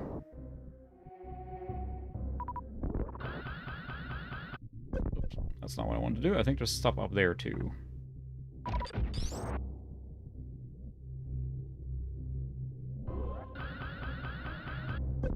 One more.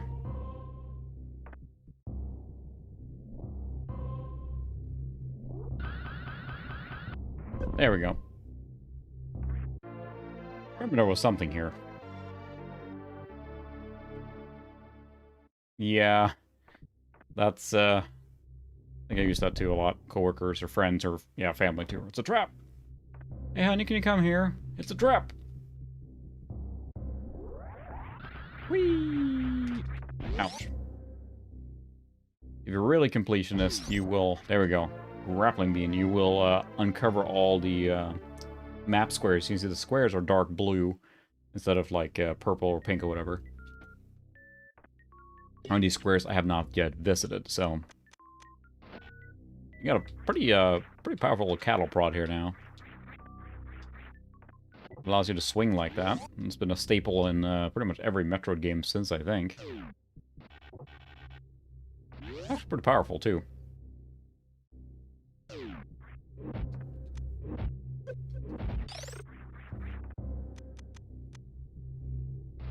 And the areas that, fortunately, use the item you just got extensively to make you learn to use it.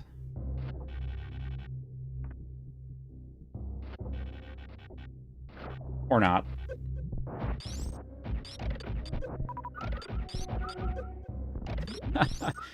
Ah, space worms everywhere.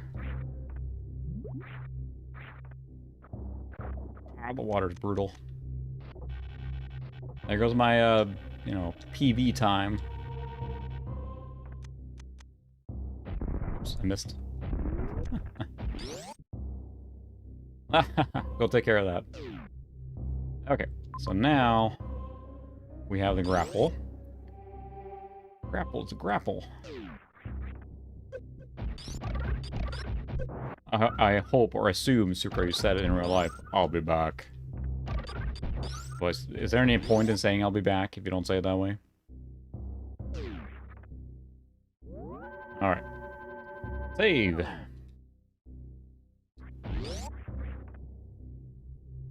Now we have the grapple beam, so we can actually progress. There's also, I think there's a... Whee! Oh, didn't make it.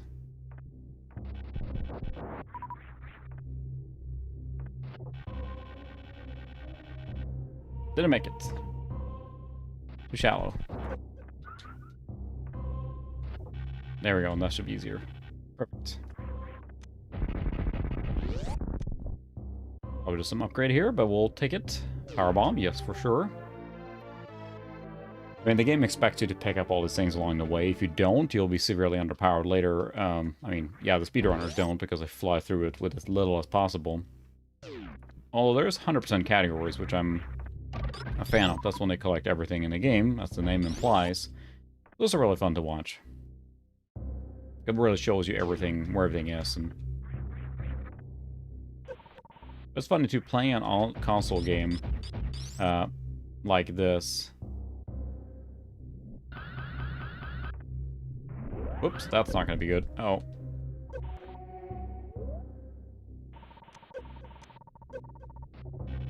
Got it.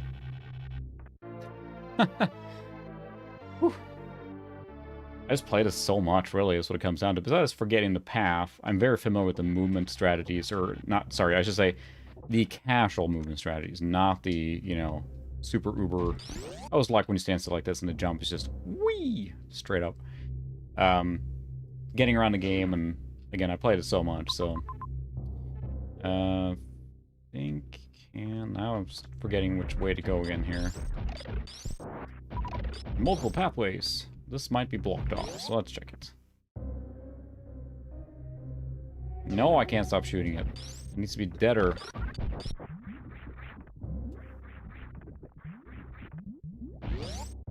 An item here, or do you have to get it from the other side? No, it's just a recharge. I don't need that. So it's literally just a transport location. Transport meaning it's just a hallway take you to another spot, right? There's no... Okay, so this will let me now... Don't clamp me! Don't give me the clamps! It's just an open doorway, there's no... Yeah. It's a shortcut. But we don't need that right now. We actually need to go the other way, I think. So yeah, we can't go there yet. That is lower Norfair. That's for later time. There you go, yeah. You can play original Metroid and Super Metroid, and then Dread, of course, all on the Switch now, because of the Switch or Nintendo Online or whatever, so... I noticed a lot of complaining about which things they should release, and I agree they should release more games on it, but at the same time, it's like, you know, it's quote-unquote free, right? So, this is not where I wanted to go. Yeah, I went the other way.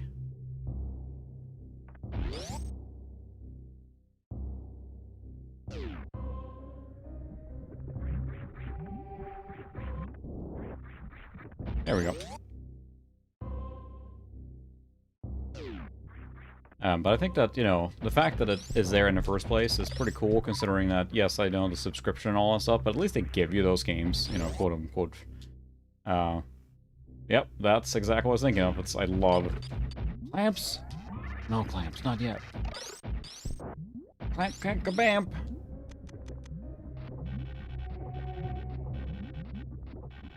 Whoop. I love clamps. I'm oiling up my clampers.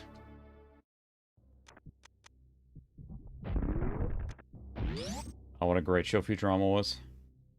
Oh, long in the tooth when they... I mean, it was awesome they came back and everything, but I don't remember watching the newer season more than one time.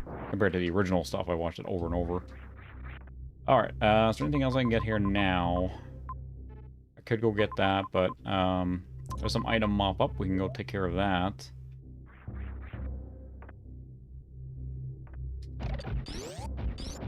Probably should while we're here.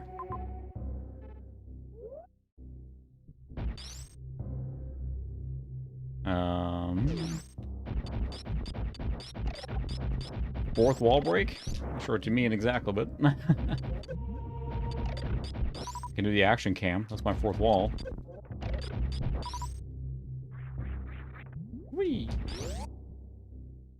Yes. Calculon. It's funny, I still quote Calculon in my head. Like carrying the grocery bags. I don't know why, but every time I do, I'm carrying them, and I'm carrying as many as I possibly can, and it's like... 2 takes? Amateurs do 2 takes. And it's like I'm carrying all the bags at the same time. So I think of Calculon there.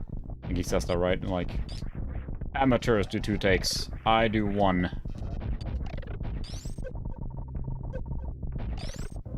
I'll be in my trailer. Oh, my cat. All my circuits. Yeah, I used to watch that a lot. I have the original DVDs for it still, so we watch that occasionally. In glorious 4x3 on the CRT. The cat's a little hard to play when you're sitting on a controller. Ah, yes. So this is where we need the...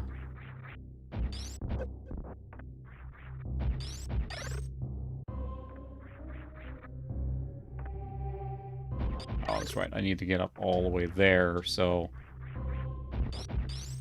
May not be worth it just yet, although I can probably get this guy here. Come here. Come here. Here, Tweety Bird. Oh, that was so close.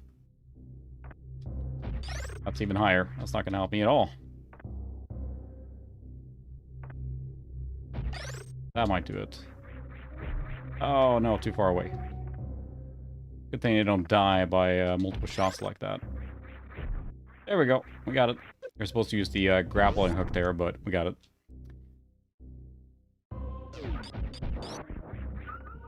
There's more in this room that meets the eye.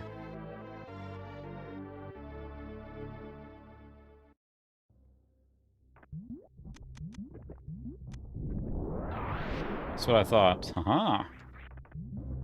I did love Deadpool. That was a really funny movie.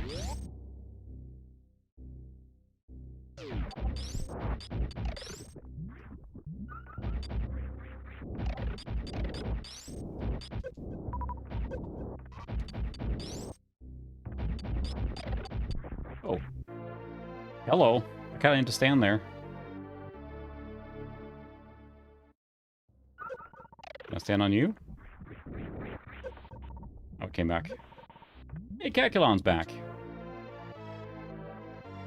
Alright. Making good progress now in the game. Collecting.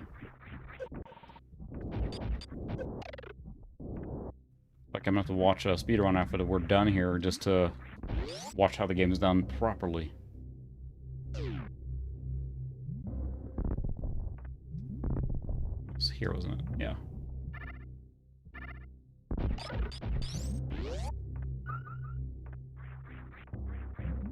don't think I've seen that one. Nobody? No, the free guy is the other one I'm thinking of, right? The, Alright, where do I need to go now? There's other stuff to get there. I don't remember how to get to that hallway, if I have to go all the way around. Yeah. I think I can get through here now, which is the power bomb. Shortcut. Ah.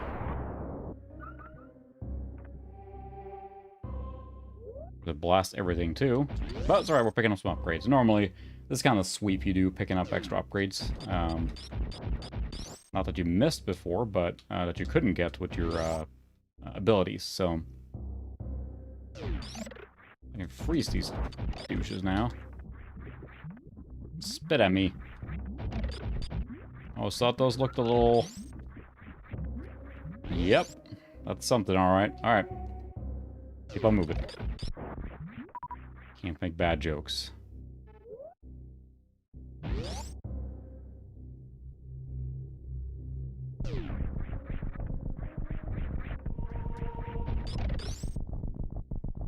Frozen.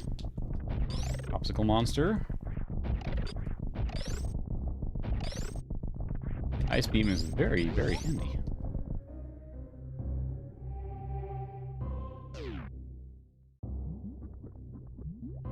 Trying to think of any Metroid game where Ice Beam has not made an appearance, and I don't think so. It's just too useful for, like, movement techniques, right? To be able to freeze things and stand on them. So I was waiting for it. Yes, it looks like an eggplant, you're right. Totally did. A blue eggplant.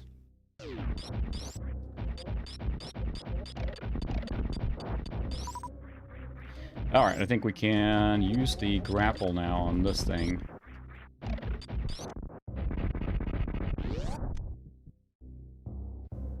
Okay.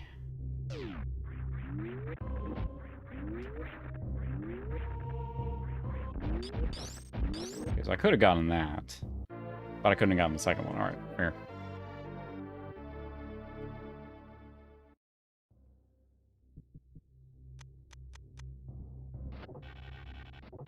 How about eggplants? Oh, they're great. Oops. Oh, I'll do that again. That was pretty poorly done. We'll try that again, because that did not work out so well. Fell to my untimely spike death there.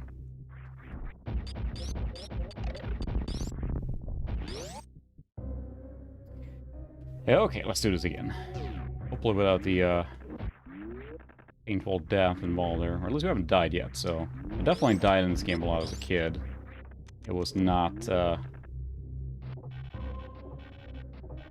that forgiving as you're figuring things out. There we go. Alright. So now we're just, mopping up at getting extra items. Ooh, the wave beam. Yeah, this is definitely worth it coming back for. I couldn't remember where it was. Well, we got it. And the wave beam is very useful because it allows the beam to go through things. It allows you to actually open some doors that have that locked mechanism behind the door. Which they so conveniently illustrate right as I fall through. There we go. It's fine. But this will allow the beam to go through anything, which is really handy.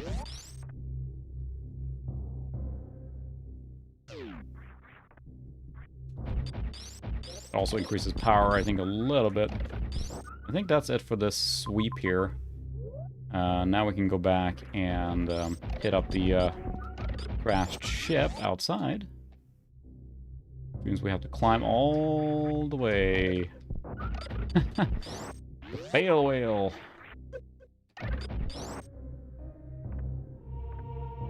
I think we want to get to that one instead. Yeah. There's a speed booster spot down here. It's going to be a lot faster getting back this way. than going all the way around. You're a warm kitty, my goodness. Let's run here really fast. Again, another hallway. That is the express intent of just getting through fast. We're going to save soon. Famous last words there. I think what we're going to do is open the Mr. Menu, because it doesn't save until you do, so... At least I think so. You don't want to risk turning off. If you just turn off the Mr. directly from the console you're in, that is a bad idea. You should always open the menu first, which is just one button push, so...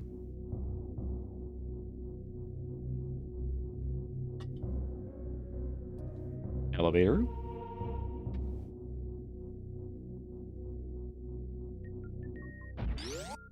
I think we can actually run a different route up now instead of the same one we did before to pick up another item on the way too. It opens up just about everything we need on the way here now.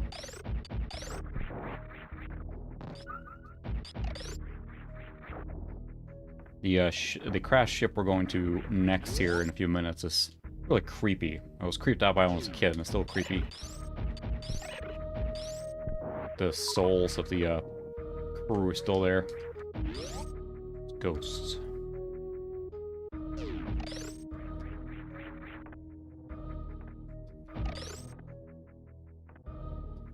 Really, the jump height is just ridiculous. I mean, look at it. She's in a power suit, but look at that jump height. Whee! Launch herself.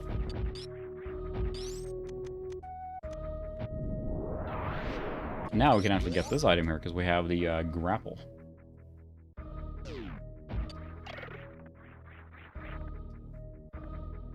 It's fine, I don't want to see. Oh. That's fine. We get an item here that is definitely not required in the game, but I think one of the coolest ones for me. I just loved using it. I'll show you in a second. This is not one you usually skip. Has a very long distance to traverse there, but I thought this item was just the coolest. This is the last item on the top row there, which is the X-ray scope. And allows you to actually look for hidden areas and everything in the screen by scanning. I thought it was just so cool.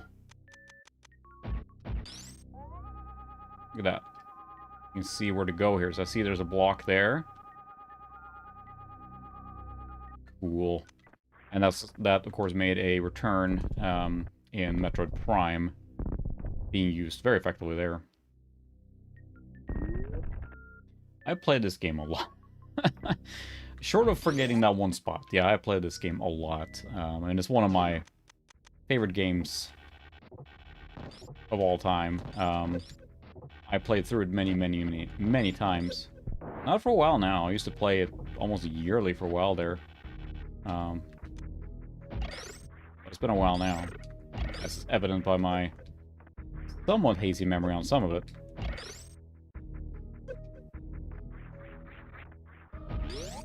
It's funny because every time I think, like, a game I know really well, like, oh, I could probably, like, you know, speedrun this or something, but then I look at the speedrunners and the techniques they have to do, and no, I can play the game decently well, but that's in a whole other layer.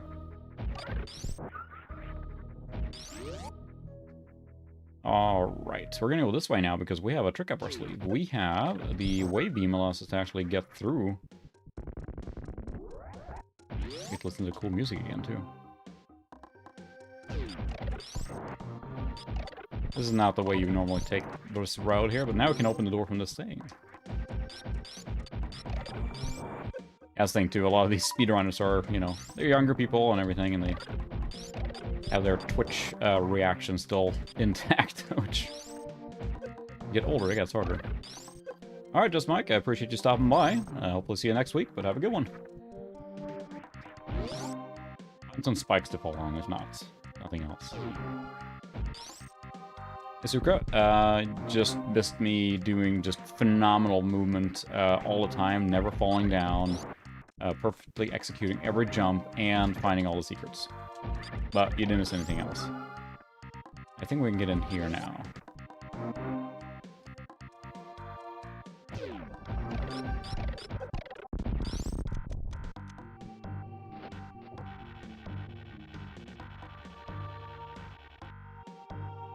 Almost got up there.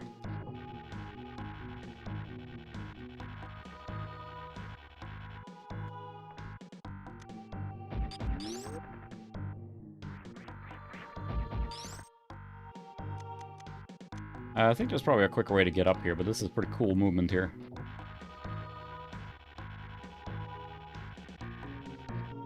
Aha! Yay, we did it. All for an energy tank. I have a feeling there's more stuff in here. So now we can use the scanner scope then to look around and see what's in here. Let's look. Oh, just an energy tank. Nothing. Lame. That was a lot of room for very little stuff. That's true. I can't believe I made that little jump there easily. Cheese it! That was supposed to be in 2015, right? We got electric cars, I guess. That's cool.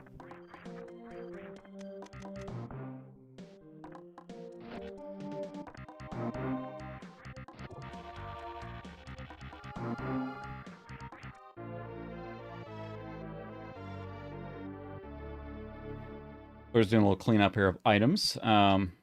Again, certainly not required, but it does help you get through stuff. Fire bomb. Bluey. Whoops. I think just a way...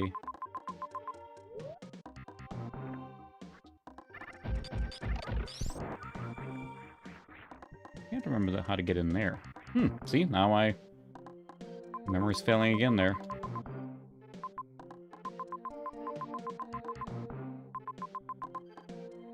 Doesn't matter, I suppose.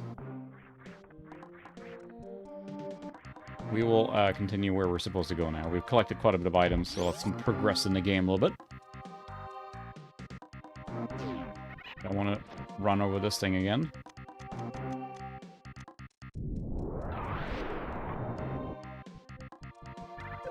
Dang it. Ah.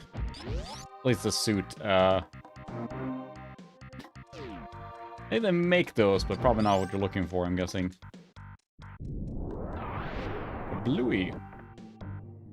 Ah, that's right, there's something down here. How? There's the cat again. Oh, it's this area. Okay, alright, well, we should do this now. No, bad touch.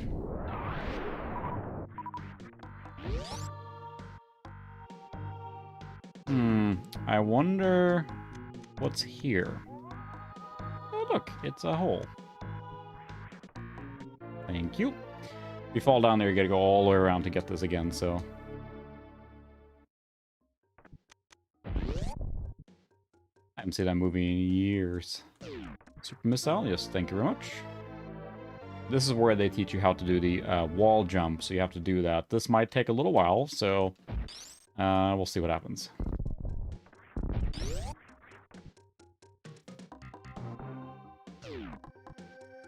Hi, Zoe. Thinking about even a save room here, because in this case here, there's no way out except this jumping mechanic. And I have a controller on the cat again. Thank you, Zoe.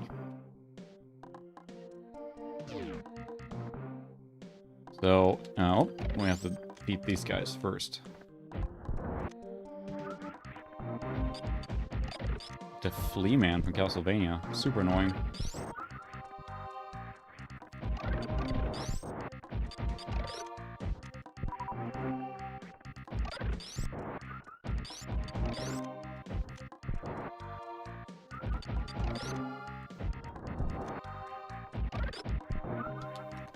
Trying to tap really gently, because if you push the button like regular...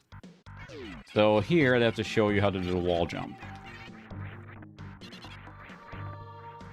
And this might take a while, because so I am better at this than I think I am. There we go. Not sure if there's anything in here. Oh, it just takes... Oh, no, no, no, no! Yeah, they were like... Aha, you thought you were out free there, but there's actually a upgrade I don't want to take. So... Girl Grade 2000. That is amazing. The cheesy name.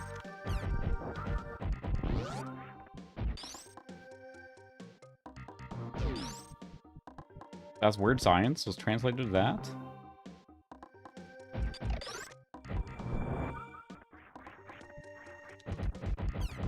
Forget the ice beam. We're just gonna launch like a million missiles here.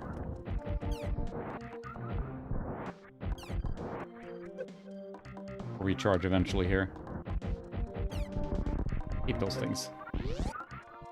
There we go. Okay. Yeah, it's funny with the translation stuff. The video game Eye of the Beholder, which is a dungeon crawling game on the Amiga and PC and stuff, in Sweden, they translated it basically directly to the holder of the eye, so like the holder of the eye. And it's just...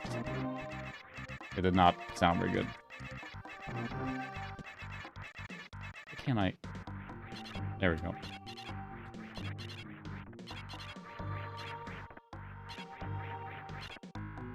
This took me a long time. As a kid. And it might take me a long time now, too.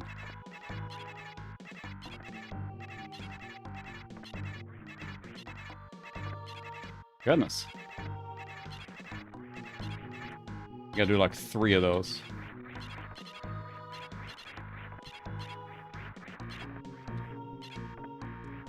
It's funny, the speedrunners that do this, they can do this on the same wall. Yeah, it was literal translation. It ended up being very bad.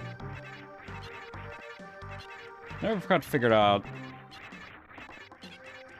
Because she does the motion there to do it on the wall, but then she doesn't actually do the kickoff. I know they are. It's a brutal sound to listen to, too. I have to abandon this at some point here. My goodness.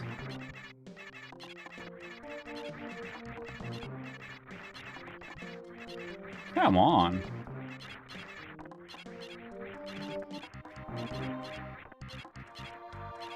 You do 1.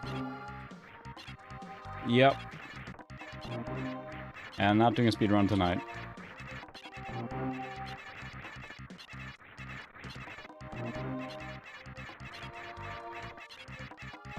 It's weird too, because I'm doing the... yeah, so basically it's... you jump... see if I can do it at the same time here. I'll do the big camera so you can see it, but you basically jump and then do an opposite movement at the same time. So jump, touch, like that. So jump, jump, touch, and jump at the same time.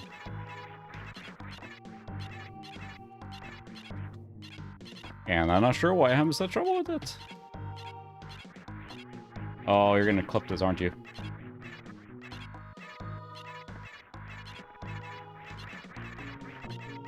Yeah, at some point here, I think I'm going to ban it. I think there's a way to get back out, right? So... I'm not sure why I have such trouble with this. This is basically a requirement of running this game fast, or speedrunning it, or anything. I know what I'll do. I'm going to get a beer, and you guys can listen to this music and the mocking thing. I'll be right back.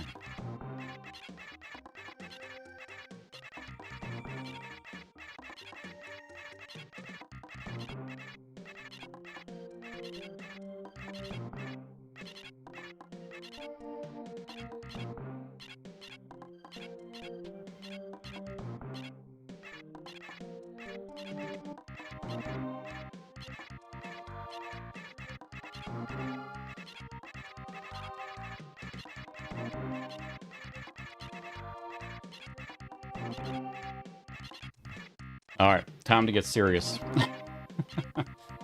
I don't think I'm gonna make this, but yeah. I'm wearing my Mario shirt for good luck too, but I don't think that's gonna work. Oh, how unfortunate. Oh, how unfortunate. I'm pushing the wrong button. We're worse off than we were before.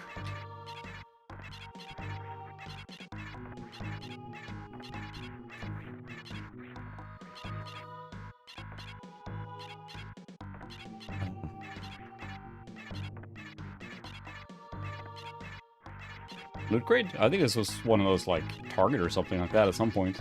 Might be a loot crate one, but...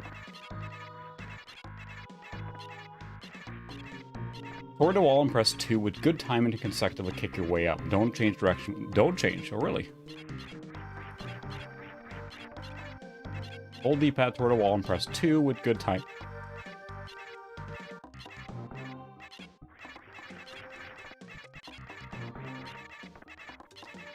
I thought you had to do the thing. Press and hold D-pad toward a wall and press 2 with good timing to consecutively kick your way up.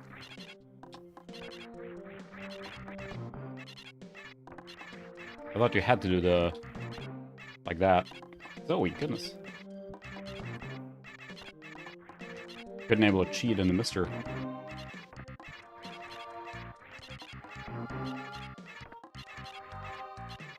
I'm really confused on the, so, good time to consecutively kick your way up. The fact that you don't change the direction, I gotta watch a video on that or something, because that makes sense to me. So I have to do the kickback. Yes, here's how we try it.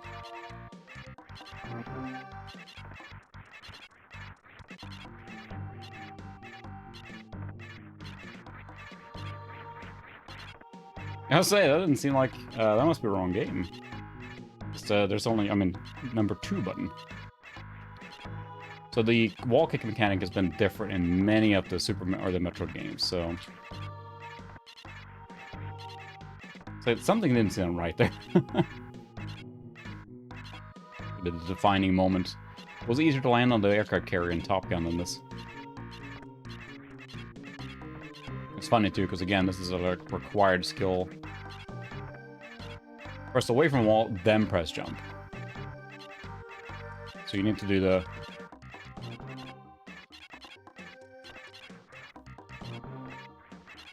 I'm psyching myself out now. Oh. So you need to jump after you touch the wall. Got it. That was it. So now there's something in that area there, but can I get that? Ah. You know, I should have read up on that sometime. That makes a lot more sense. I was trying to time it at the exact same time. We'll see now if I can do this more easily. Because you will fall down here again.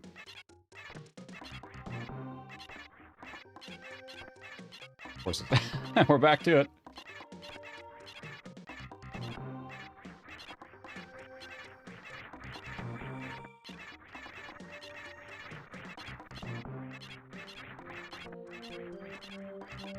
So you have to jump after. What I'm having trouble now is... Almost got it.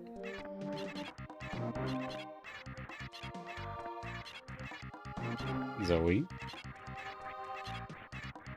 Aha! Alright, we're out of here. Cheese it! Alright, we got it. We're not gonna fall down. Let's go back to what I said like half an hour ago. Let's progress.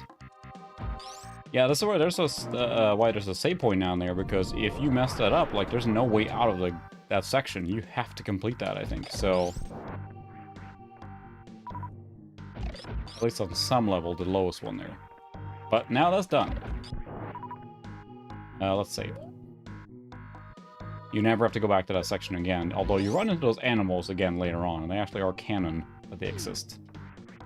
Oh, come on, Ted. You want to watch that for hours and listen to that sound. But thanks for looking that up, Tyler Jane, because that makes more sense that you do the kick first and then push the button, so...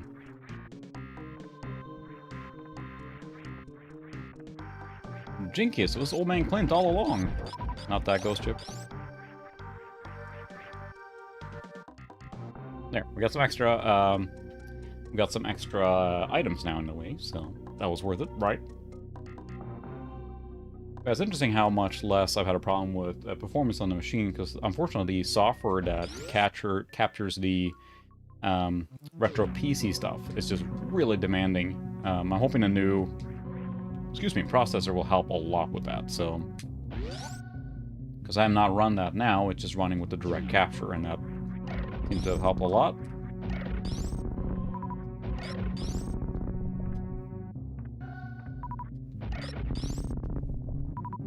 Alright. Back in business.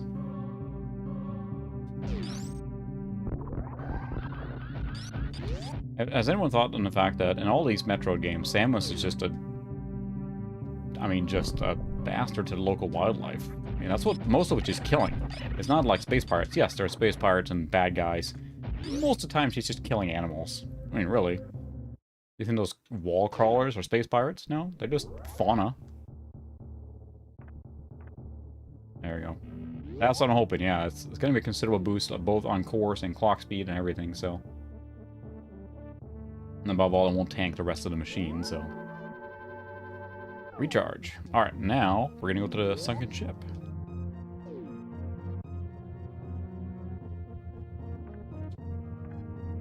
Running start.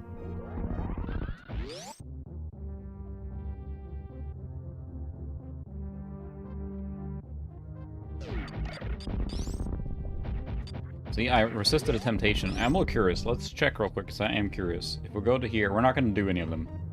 What cheats do we have? Yeah, look at this. Maximum missiles. Add all the power-ups. Everything.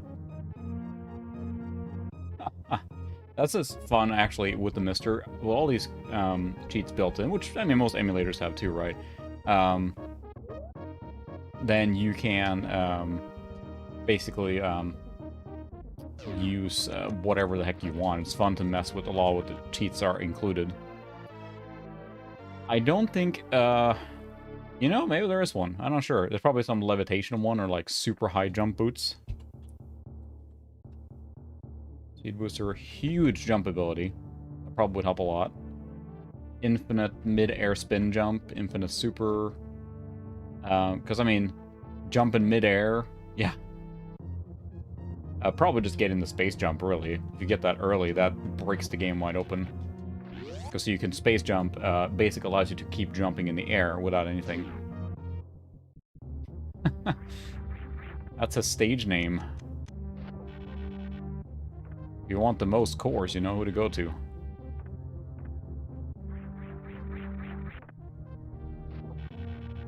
Like, what is that animal? That's like a rocket-powered, like, beetle. It's flying in the air that you can grab onto. What's its purpose? I don't think Earth has ever been threatened by Metroids. I can't remember other M, because who does and who wants to remember that, but... there we go. Alright, now we're in the sunken ship. Let's explorinate that a little bit. There's creepy things here, too. I think we have to go kill Phantoon first. Phantoon being a ghost thing, which is really annoying.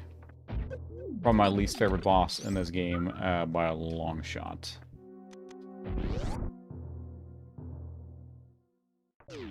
Well, I mean, you do know what happens if you beat the game under 3 hours, right?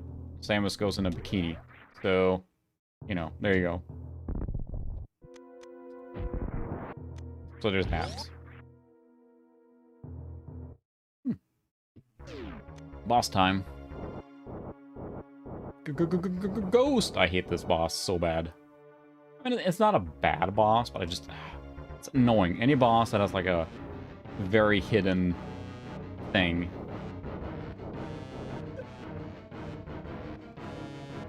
Show me your thing. Show me your moves. See? That. I got plenty of missiles now, but...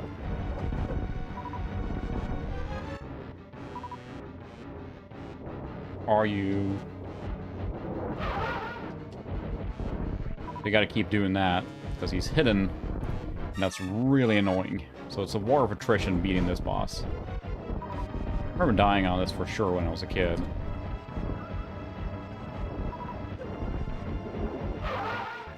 There, we got a few hits in there.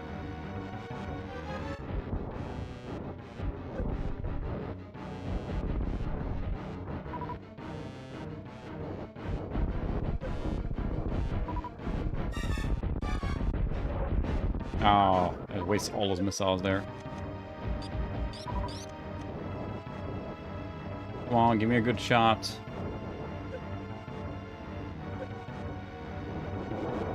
There, I got a super missile in. That hurts a lot more.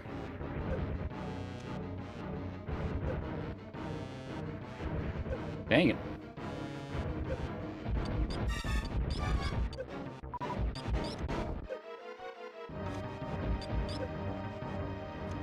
Goodness, hurting me badly here now.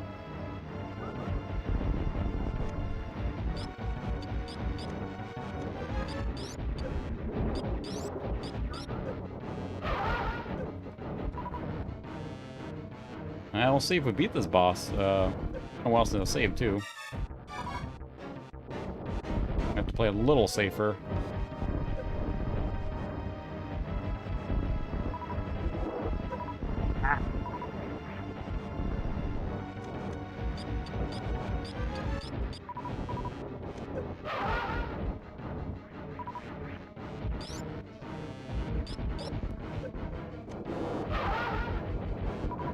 I think that was it. Yeah. Whew. Yeah, I hate this boss. I don't know. You can get kind of a bad roll almost of like the patterns over and over. And I was brute forcing in the beginning, obviously. But he can hurt you really bad because there's so few opportunities to shoot him. So. Shoot her! Yeah. Because you know what happens if not, then you gotta watch me replay a huge chunk of the game, so. Let's see. Yay! And there was much rejoicing. Winter came, and the 8 Robin's minstrels, and there was much rejoicing. Yay! I love that so much. Fortunately, so far, I have not died to a boss, right? So, I haven't died at all, which of course saying that. There's a lot of secrets in this game. Excuse me, in this area. So we'll be here a little bit collecting stuff, including a suit upgrade, which we definitely need.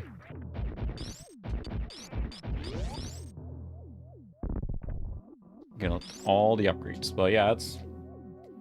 Again, you can beat this game pretty quickly then. I mean, we're not racing through the game now, but I mean, if I kept playing like this, I'm not sure we're going to be able to beat it tonight. Under 5 hours easily. If you know where to go and everything. And then, of course, with the... yes, I had to say it. The... if you just power through the game in under 3 hours, which is more than doable, then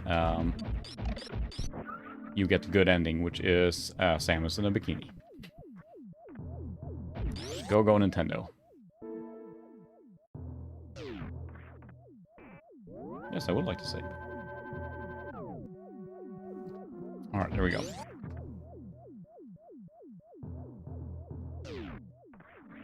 I think this game holds up remarkably well. Like, you know, you could have released this kind of game. There, we save now, at least.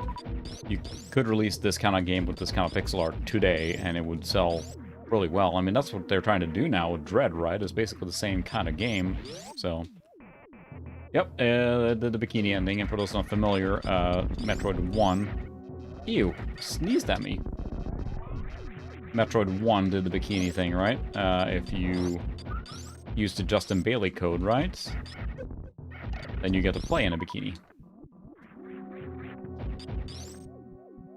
And if you beat this game in under 3 hours, then yes, Samus shows up in a bikini.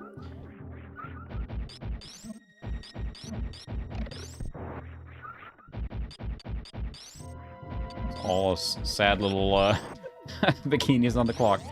All us sad little kids from the 90s were desperate to see anything, so we would rush through the game just to see a pixelated version of something. Clock's running. Oh!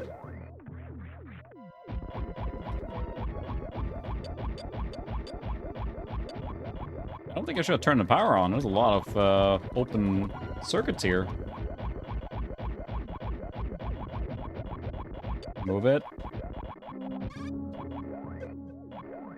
Yes, she was. So I think that with the first game, a lot of the promotional material, including the box I have for Metroid, it says Metroid, he is the bounty hunter. But then, I mean, you could have the code for the purple bikini.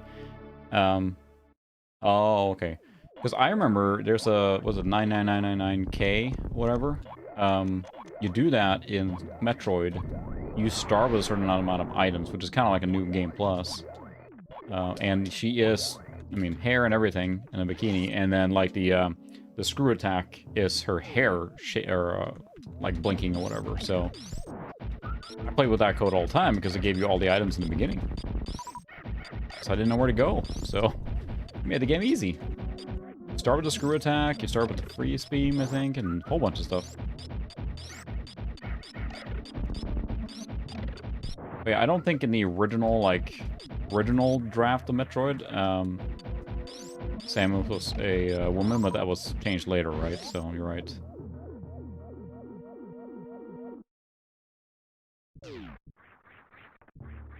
Alright, I think there is a secret up here somewhere.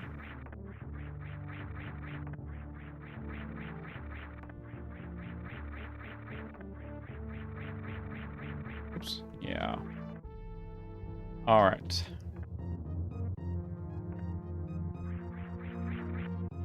Where is that platform? Come here, you.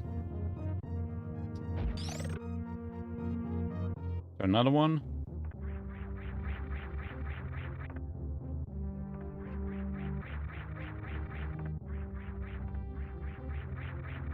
I don't think I can make it up there. You gotta remember all these items here and question which ones are worth it or not, but...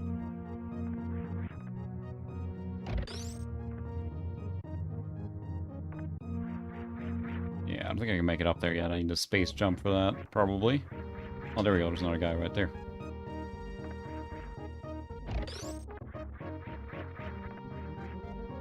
Need to lead him on to the other one here.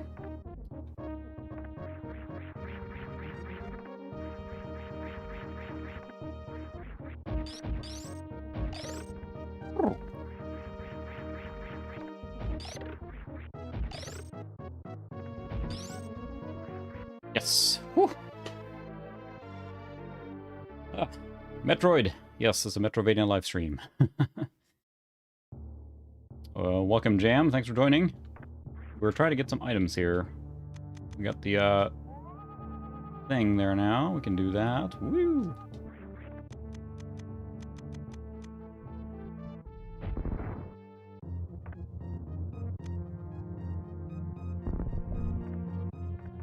Get that. Yes, absolutely. You missed out on the glorious wall jumping section that took forever. Try and powerbomb our way through here? I don't think so. Just jump up like that.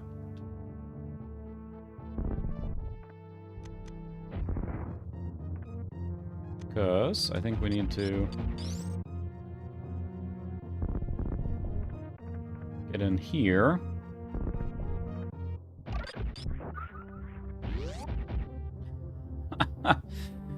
Man, got the Brazilian Jiu-Jitsu takedown there.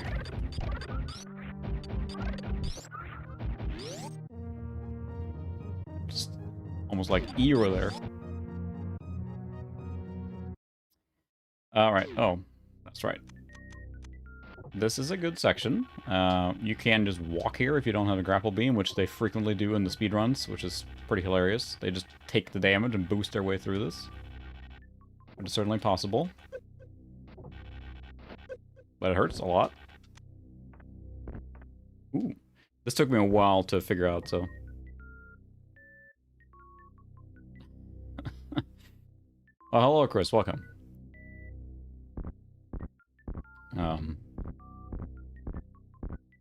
We are now in the sunken ship, the ghost ship in Super Metroid, getting items, and we might be getting some magic pancakes here shortly.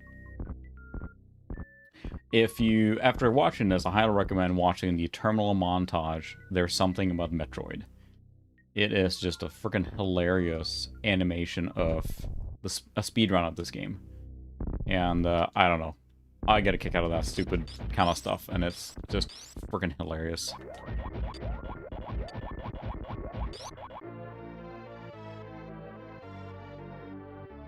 Some item mop-ups here. There's more stuff here.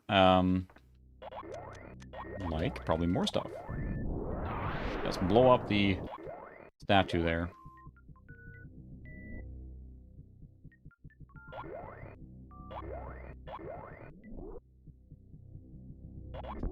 Smash all the things. Alright, now we need some speed.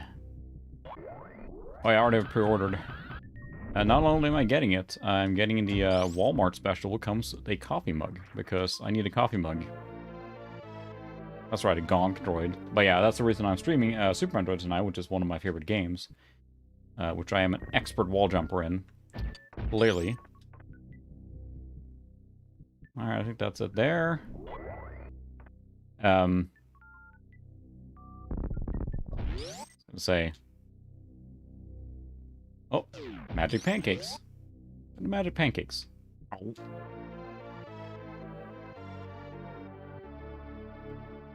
Is he talking about his i7 again?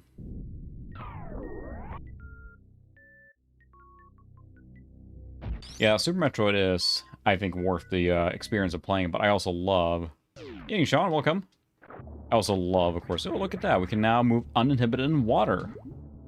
How fortuitous for us. I bet this will open up some more gated progression stuff. Like here. There we go. Yeah, they definitely are. If you played, well, like the Zero mission and stuff like that, they go through that too. But a lot of the Chozo, whatever, the birds that gave Samus all her powers in the suit and everything, are definitely Egyptian-inspired. Now, we have even more power-ups. And probably my least favorite section of the game. It's just so dreary. Excuse me. The visual style of Meridia, the underwater realm, which we're going to now, it's just so dreary and... I was going to say dry, but that would be, like, silly to say, wouldn't it? Haha. Very wet. But it's just, I don't know, it's so gloomy. It's not very fun. So... Okay. Yes, the Chozo built the pyramids. Absolutely. Aliens. So now you can jump up here, no problem. Anywhere there's water now, we can move around uninhibited, so that makes... You can get through this section here, I think, without the suit, but that would be... brutal. Ow. Just as brutal as getting smashed there. Electricity and water is a great mix. Yes, please, more.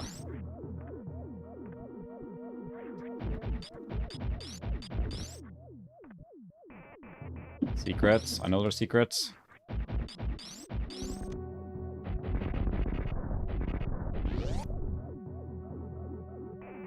But yeah, I'm excited about Metroid Dread there. Oh, that was terrible. Just like my wall jumping.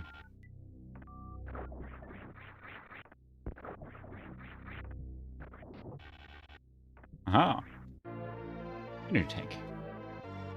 Chozo aliens.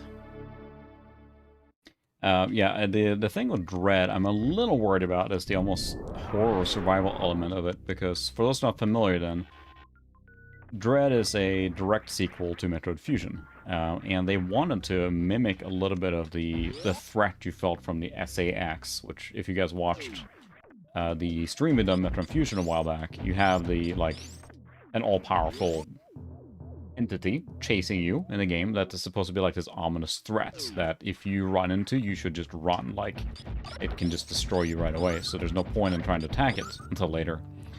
And that's what they wanted to mimic, so they have these MI robots, or ME or whatever, and those robots will basically insta-kill you if they touch you. You cannot hurt them, so... And, so that's what they went for in... Is there anything here? Nope. The thing with that is you have to avoid that. So that's... I'm a little worried about that, because like, I like the free roam explanation. SAX, not SEX, but... That's every, nerdy teenager's, worst and best dream. But, they're doing that same thing in Dread then, where you have basically a superior force that you cannot kill. So you have to use tricks to get around it, and then I think there's ways to, you know, destroy them when you have the right equipment, things like that. But in general, you basically have to dodge them. So we'll see how that plays. Supposedly it's not the main part of the game, but it certainly is a big part of the game, so...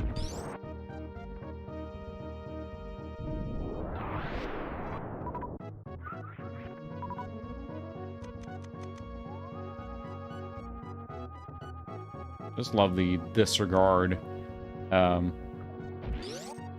what Samus has for the environment, because those power bombs, they only destroy the things we want. What if they blew up everything? Like, they just wrecked all the walls and caved in the stuff, and... So now we get to listen to the Meridia music, which is very droll, so... S-A-X. Sax. We're chased by a saxophone. Saxophone. Yep, the very droll Meridia theme. Which is the second to last area of the game, basically, so... But yeah, I don't think we'll be able to beat the game tonight, but we're getting it close, actually. So we're not 100%ing it or getting everything in that sense, but we're getting a lot, so...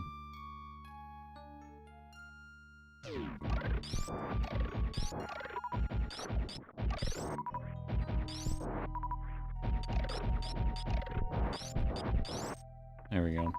It's funny too. I, of course... Evening, Madam Adam McGee. Welcome. Playing Super Metroid here. Yeah, Super Nintendo graphics is really fantastic. Maybe we should do another stream where I play something else as well, or try and beat this, and then play something else as well, because I would definitely beat this quicker than second stream than in what I normally stream. So, whoa, some stuff hiding in there. Whee, snap. Yeah, I really like this graphics. The 16-bit style is amazing here, really.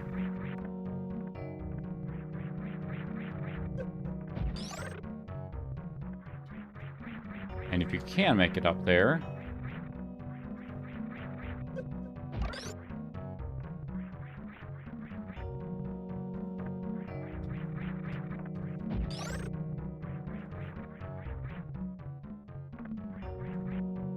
Which I don't think you can, maybe. Leaky batteries, yeah, that'll be fun. I have a Mac Classic that's just, oh, it's spilled all its battery guts, and it's just, I haven't had a chance to repair it or even try it yet, but it's, boy, yeah, it spilled its guts, so I need to take that apart and clean it off and see if it's even salvageable, but I don't think I can get in there yet. That, I believe, is,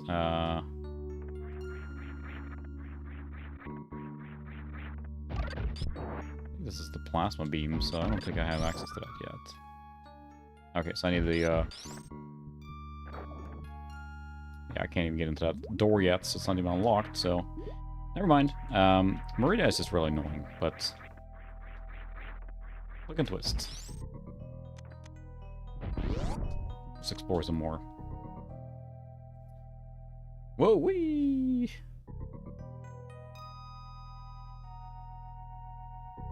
Internet is a series of tubes.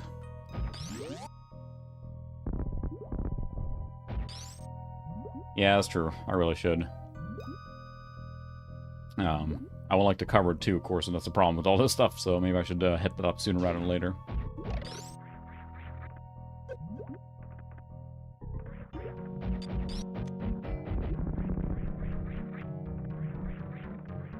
I don't remember if there's anything down here or not, but...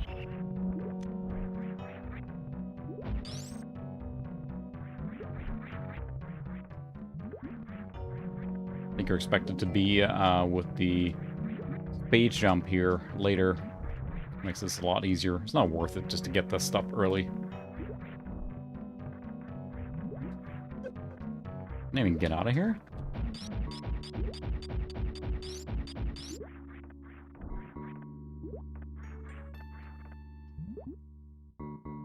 Huh. Well, this is where we're gonna live now.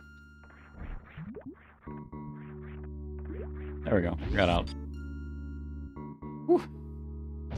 Yeah, those sandy levels. As far as time spinners, yeah, I'd really like to check that out too. I remember hearing that it's a really good Metroidvania, just a little short, but very Symphony of the Night style, and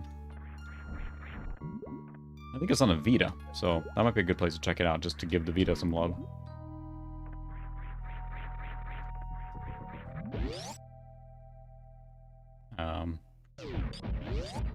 Or like a Genesis remake or whatever. Yeah, I think there's a Sonic game on the SNES. That's already happened, or someone at least ported it, you know, somewhat. Ooh, look at this. That's what I remember when Metroid Prime was announced. There was a big hoopla about that because people were like, you know, oh, it's just, you know, it's just Super Metroid redone in 3D because it looked similar, right? And Prime is not far off from a big map. Yeah, I don't like Meridia. It's not far from at least a feel of a 3D Super Metroid, and Prime is really good. We did stream that a while back. Funny, the more I stream, I can keep saying that too.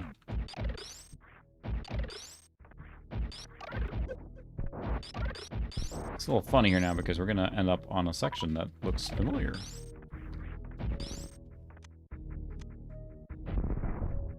We can hit the thing. Like, ooh, what's this here? Oh, I recognize this. Oh, snap! But now we have a power bomb. This is, I think, one of the like ooh-ah moments when I was a kid. Like, whoa, cool! That's faked blast processing.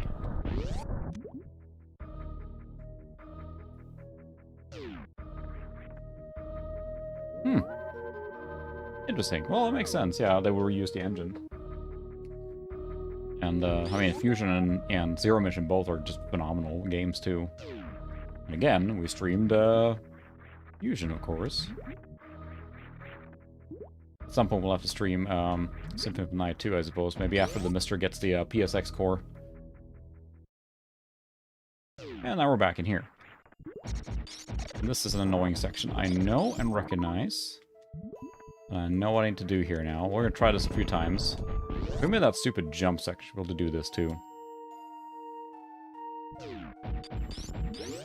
So interesting enough with the FX chip, for people that aren't aware, there's a guy named Victor Batella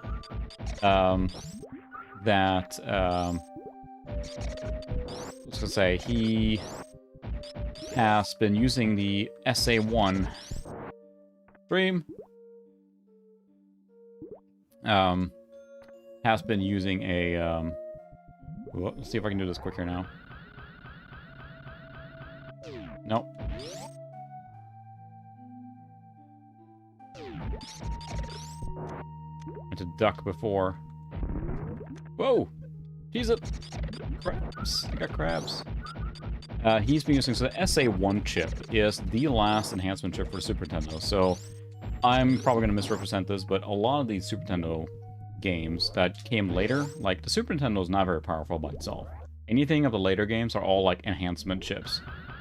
And those enhancement chips gave it a big boost, and that's not what I want to do. But I need to do that similarly. Duck. The SNES was designed to be able to take advantage of chips on the carts, which is, again, where your FX chip and those more popular chips came from. And the SA1 chip was the last most powerful one. I think it's used, like, maybe in Yoshi's Island? Or is that an FX chips? I can't remember, but either way, it's one of those that's just really powerful. And what one hacker has done is he has... Ah, dang it, I missed it again. This will take a few tries, but I'm gonna get it, dang it. I have to blast all the way up on that little kelp there, whatever, I think, to get to the upgrade. Not a big upgrade, but dang it, we're gonna get it. Forgot to open the door. Okay, so the SA1 chip then, not confused with the SEX chip, I guess.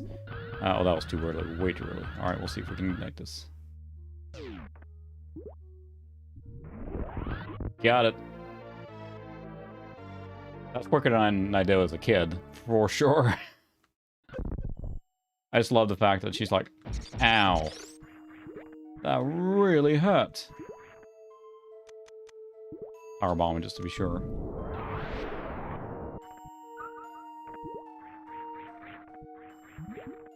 That's why I don't like Meridia. There's just so many secrets in this odd environment, and it's annoying. Anyway, so what he's been doing then is taking the SA1 chip and applying it to other games. Like, he basically used that, and being that that is a legitimate boost with like older games. So, for example, Gradius 3, if you ever played it on Super Nintendo, it is sluggish as hell in spots. And using the SA1 hack then, which uses then a proper Nintendo-approved instruction set on it, it speeds it up dramatically. So that's what he's been doing, and he's working on doing that to a lot of different games. You know, he's planning on doing, I was gonna say, which one has he done now? Excuse me. He has done then Gradius 3. I know he did, what's it called? Hard Driving, I think, which is a super slow game, which basically doubled frame rate and made it much smoother. It's not just a matter of like applying the patch and being done. It requires recoding the game engine a lot of times to make it be compatible with that enhancement. And that has, I think, been a really cool thing. It makes so much more sense with those jumps now. I can't believe I messed... Ah. Thanks, Tyler Jane. I mean, I never looked it up either, but... a little gassy.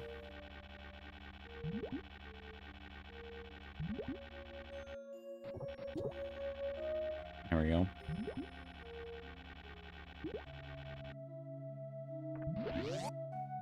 Jump straight up. And he's doing it for Patreon, of course. You know, he's getting compensated for doing it, but it's really cool that he's taken that to his own thing, so...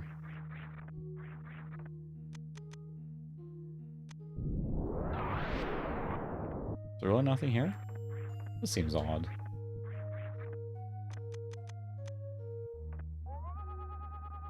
I'll say, there's gotta be something there. Ooh.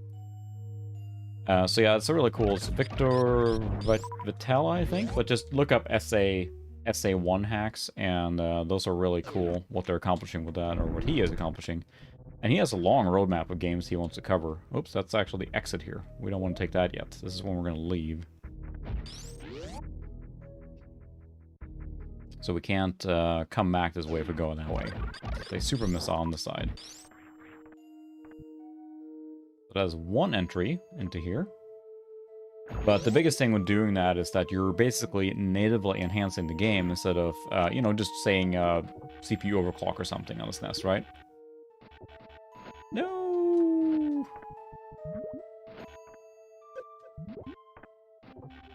There, we can do this.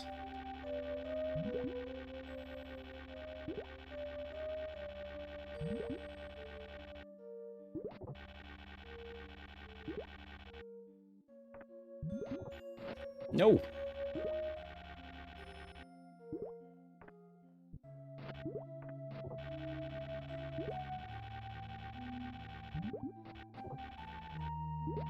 Oh, come on. Grr.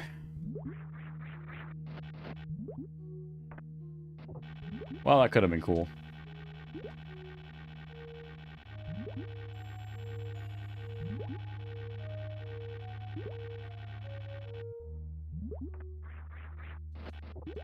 Ah, I'm getting, like... Yeah, there's a lot of swinging around. We do a lot of swinging here. Problem is, I think I'm just, like, panicking as I'm... There we go, locking on. Yeah, exactly. That's kind of been my MO in general, playing games like... Man, that was almost really cool. She's underwater, at least, so...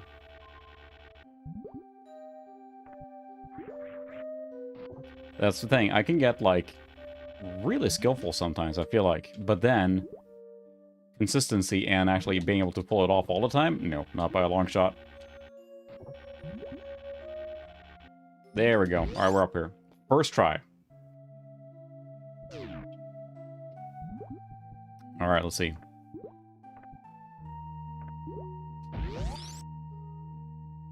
The problem playing these kind of like uber skill-based games is I have to actually have some skill involved too.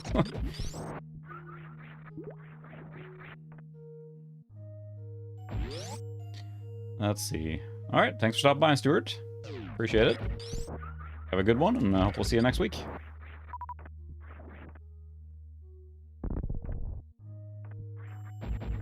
So there has to be something here. Let's do.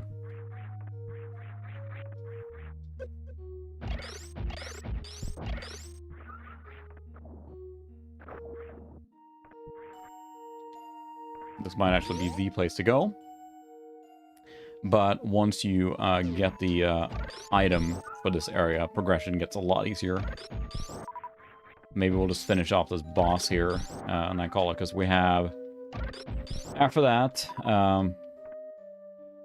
probably quite a bit more to go. You got to go to one more area, and then also...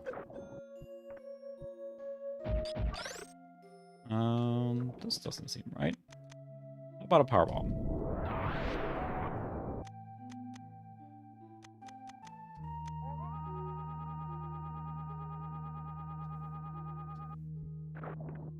I'll say. It's just the upgrade area. There we go.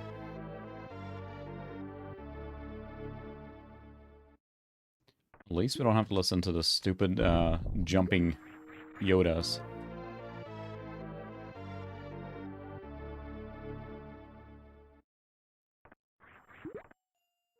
Alright, some upgrades. We'll take it.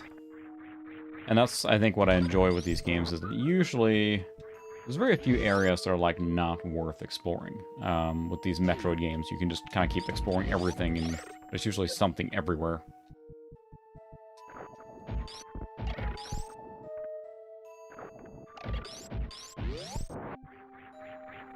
Alright, let's see. Where are we going now? Probably up to the... I've already been to the right there. Alright. Alright, thanks for stopping by, Sukra. Have a good one, and good luck with your bleaching efforts. Which look awesome, I have to say, too.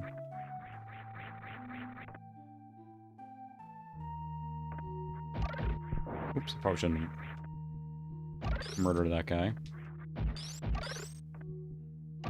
Ah! Whee! Real nothing here.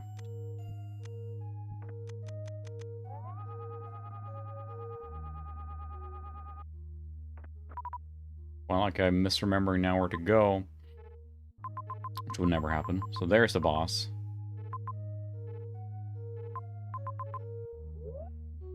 See, that's why I don't like Meridia. It's really a maze.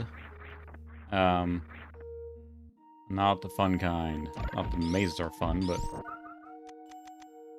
it's the one I forget the most on where to go and what to do, because there's just so many pathways to take and things to explore. Which, I mean, yeah, sure, it gives you things to do, but... also annoying. Like, this whole room here, then, is basically worthless.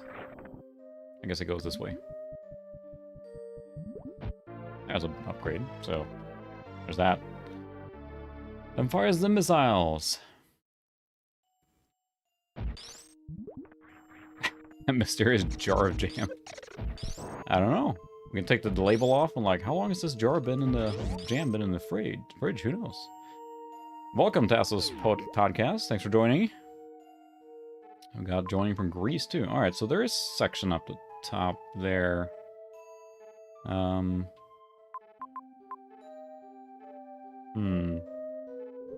feel like I missed something there. Excuse me. A bit of sniffle. I think it's the fall allergy season starting here, so...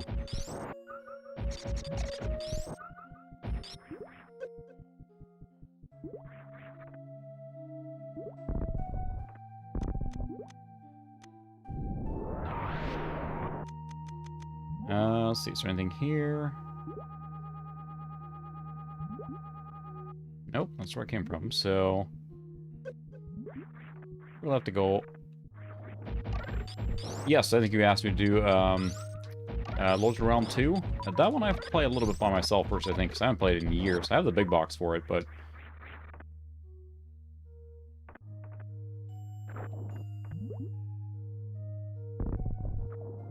does not appear to be anything here.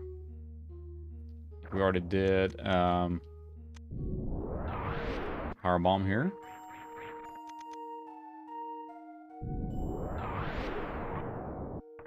Nothing.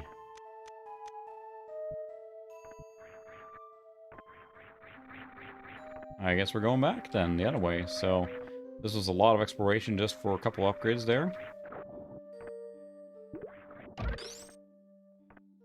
Eating Wayland, welcome.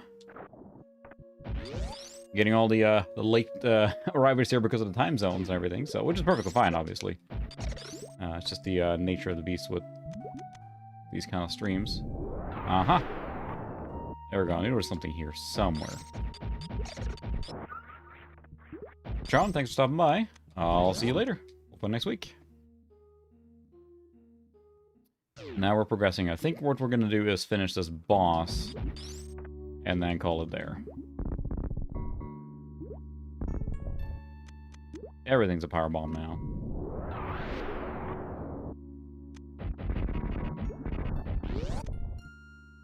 And there is a save room here. We'll take that for sure now. We've been going a long time. So yeah, Meridia, just a lot. Yeah.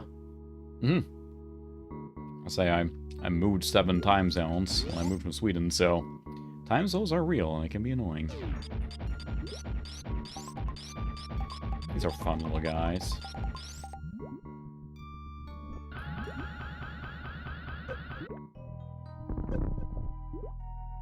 Oh, I was supposed to go all the way through there. There's a cyberpunk snail. There we go, that's what I was looking for. Ah! That's impossible. That's a fall-through thing I've ever saw one there. Picking out some extra missiles and super missiles. Super missiles are very, very good. They're about the strength of 5 regular missiles, so definitely don't want to skip those.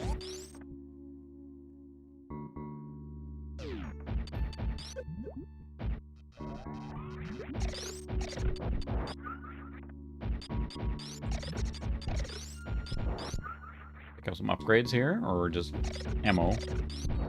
Health.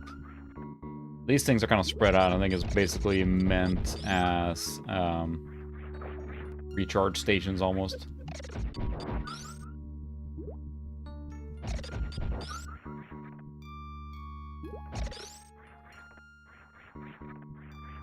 Here then? No.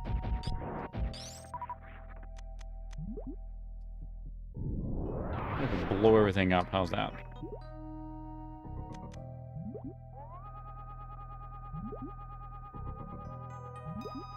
This is really a dead end. Seems like it should be a dead end. The first one? Yeah.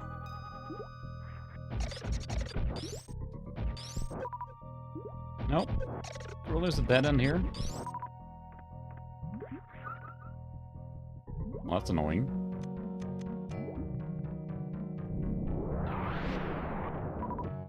I think I have to blow that guy up.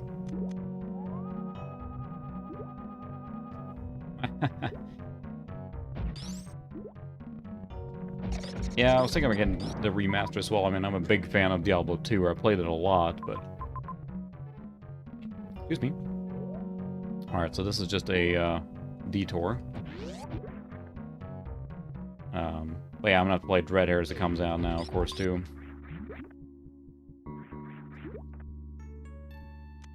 That's right, we have to go this way. Whee!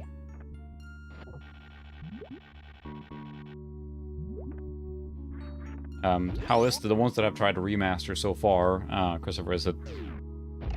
Well, there's pseudo, Crummy Metroids. Can I have a Metroid? No, we have a Metroid at home. Metroid at home. Yes, the uber meme format.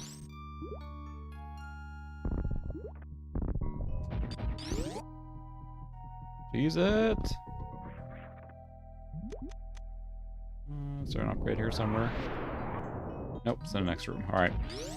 And it seems like it's kind of like a full one-to-one remake of... Oh, that's right. We gotta attack this stupid thing too.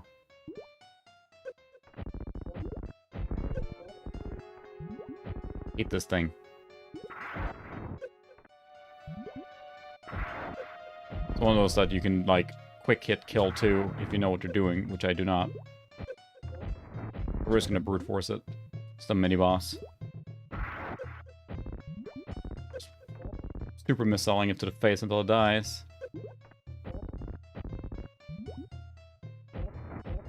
Like that.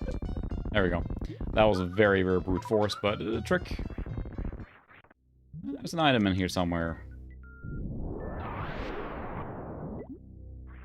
Really? No? See, again, that was just probably an animal, you know? And Samus is like, I'm gonna kill it. Fine. I guess there was not an item, it was just a boss. Or a mini-boss.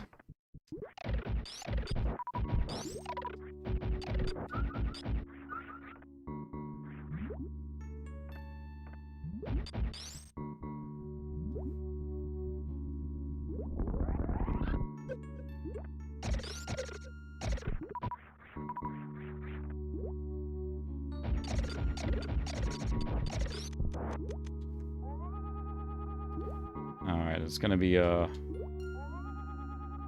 trick here, I think, somewhere with this.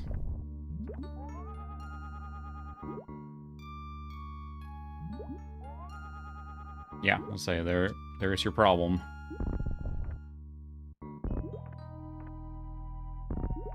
Thank you very much, Revenant. I really appreciate it. Always appreciate the support, so thank you very much. Yes, I can enable it. If you'd like to see it, I certainly can. The problem with doing scan lines on this is that, yeah. So let's see. I think we have the scan lines on now. Are they showing up? I think so. Yeah, these are scan lines on. The problem is because of the scaling and everything, it just never really... We have specific scan lines here for SNES.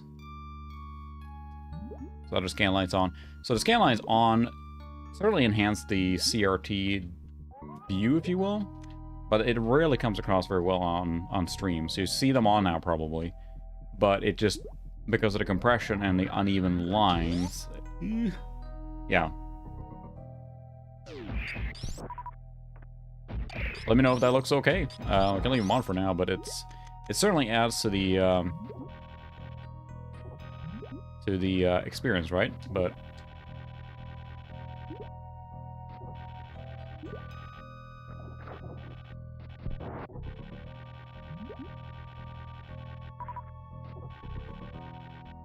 yeah. So they're on, yeah. If you look up on the top bar, for example,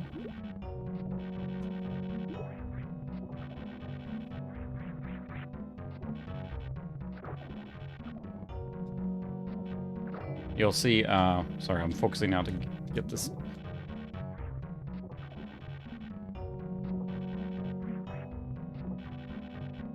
Yeah, exactly.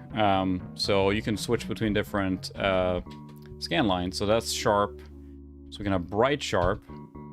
It's nice to see, like it lines up better. But the way the Mister does scan lines, especially in this mode, is that it's inserting it properly. Normally on an emulator, you might just slap over the... Thank you for noticing.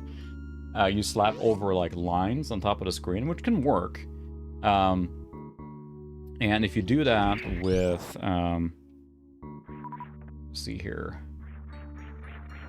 I don't want to do that.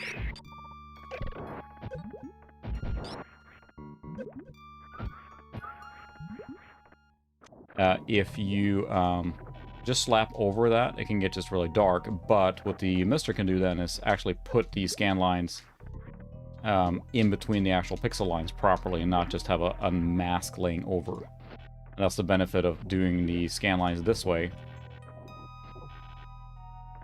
I'm getting the hang of this stuff now here. So I'm not sure if that comes across alright, or if it's... usually I stream without them on, because it just can look really crummy. Especially when you play it yourself, it can look really good. Not gonna say anything else there. It looks usually really, really clean.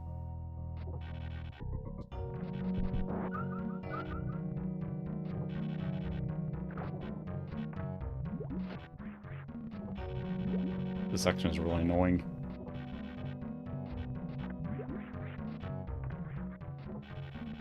Yeah, I can turn them off again. It's funny too because I'm playing on a CRT. I do not see them at all. I have to enable them in a different spot, I think.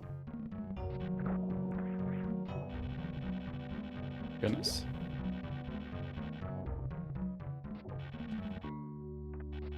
This Grapple Beam is actually pretty powerful here.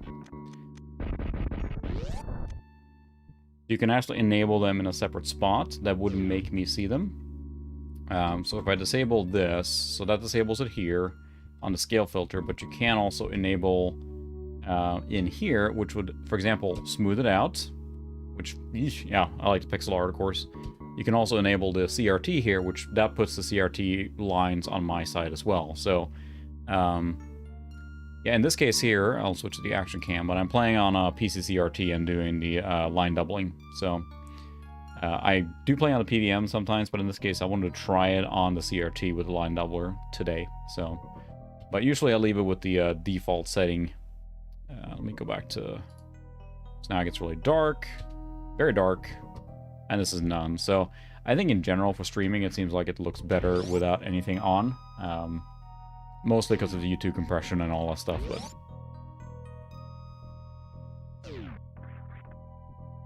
I like that as an option. I'm a big fan of it playing, like, I'm enjoying the game on a flat panel.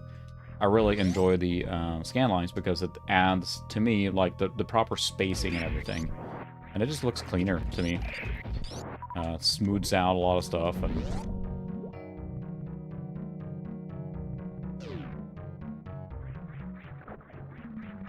Hey, these are phony spikes. What's up with that? And it's missile. Alright, we'll leave it on for now. Try it. Let's go to scan filter, so bright sharp. Yes, some games do. I will say that the scanline filter stuff has gotten just really good. I know that the RetroTink 5X is a thing I'd like to... Oh, that's wasting super missiles. That I like to mess with. But from what I've seen, the guy who's developing that, I think Mike Chi, the RetroTink 5X, has done a phenomenal job making them, like he's actually creating some really good effects, including like shadow mask CRT effects and the perfect grid line with the proper alignment. I mean, it's looking really good, so I would love to get one of those and test that with some of my retro consoles.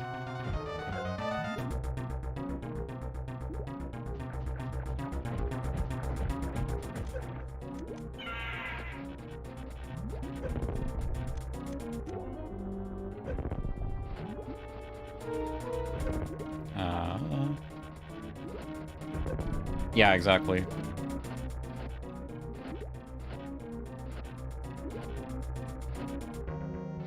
There, I'm frying him using the electricity there. Look at that. So instead of shooting him, you basically blast open that electricity there, let him grab, and you just electrocute him. You take damage as you do that, of course, because you're letting that pass through your suit, but I was made of sterner stuff than he was. And he was guarding the space jump. Now we don't have to worry about the wall jump anymore at all. Because now we can spin, and Well, yeah. She got it coming. And if this doesn't make her dizzy, I just imagine her just throwing out viciously in the suit constantly. Just,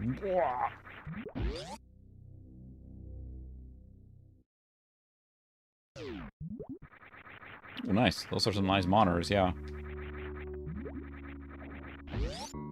Now, we can get around much easier, but we should probably save first. Maybe we'll get the plasma beam and then call it. There you go. Add scan lines. Yeah, the inertia wins again. It is, I mean, that's the thing with this suit, like, it's space magic and all this stuff, but she compresses into a small sphere.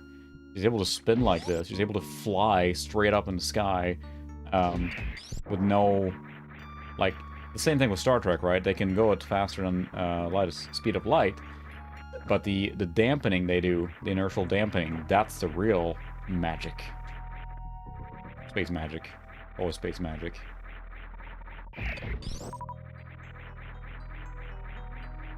Now you can just do this. Not trivial now to get around places, so. Alien Rampage, what is that? That sounds familiar. PC platform game? I don't know why I can't place that.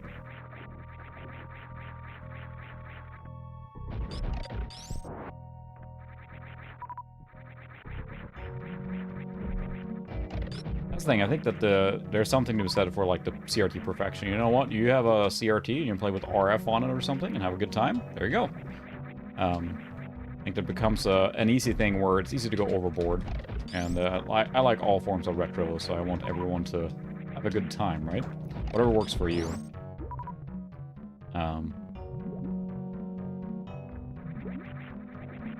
The RTA Royal. Huh.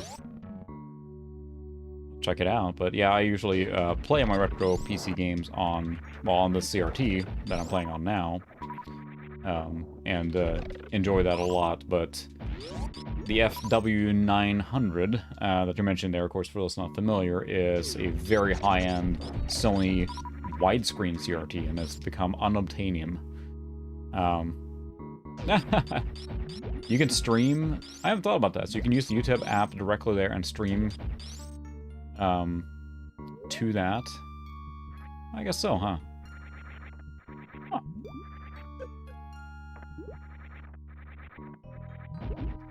So for me, as far as like,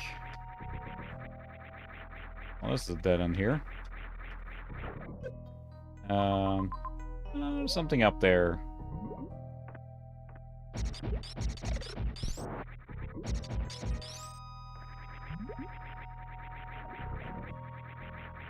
Oh, it's the, okay, so this is the plasma section, so stand by. Very nice, huh? I'll have to try that out. I mean, I have a 360 and everything, and I have the YouTube app on there, but I just messed with it a little bit for one thing, I think. Or used it to watch, like, you know, 4x3 cartoons, DuckTales, and that kind of stuff.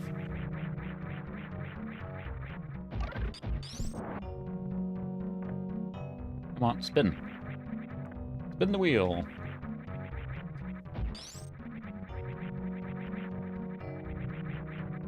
There we go. Very nice. Yeah, I think that's a really cool way to watch a lot of that stuff. Or use content, if you will. When it comes to emulation, the Mister is so convenient, just plug it in and you're done, right? Oh, jeez it. Where's the plasma? Thank you very much. There. This is the most powerful beam in the game. And it will make short work of just about everything, so. There we go. Surprise! It's eyes plasma. Freeze to death before you get killed to death. I think we're gonna find a save room now. And then, so what's left now is basically going to mopping up here and getting some upgrades. And then, you go to Lower Norfair, fight Ridley and that kind of stuff, and then it's to the last section of the game. That's it. So there is definitely less than 1 hour of the game at this point, so we can definitely do another stream where we finish this out. Where the heck is a save room here now?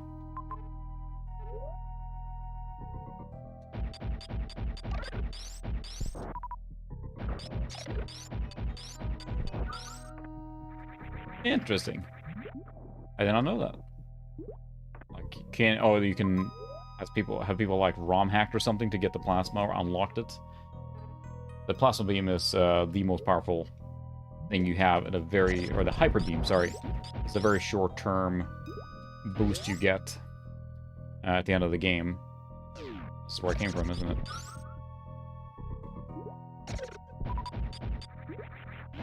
Alright. As far as CRTs goes, I've become a big fan of the JVC D series. They look really pleasing. They probably aren't as sharp as the Trinitrons, but they produce a very pleasing image. One that's joy to play, very vivid. It's kind of like, it's almost like an overboosted or oversaturated feel to it, but it looks really good.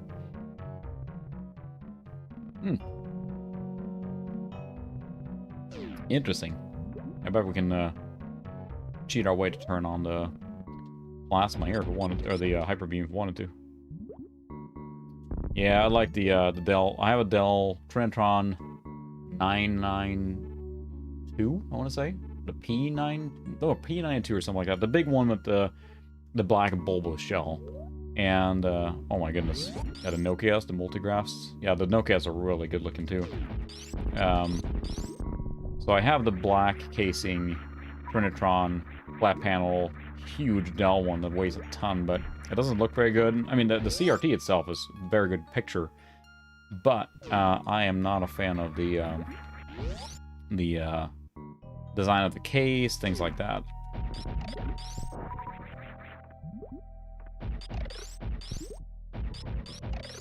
Oh, I think there's one more item in here, and I know what to do here now. Excuse me. Said allergy season's coming in full time. Aha, sneaky.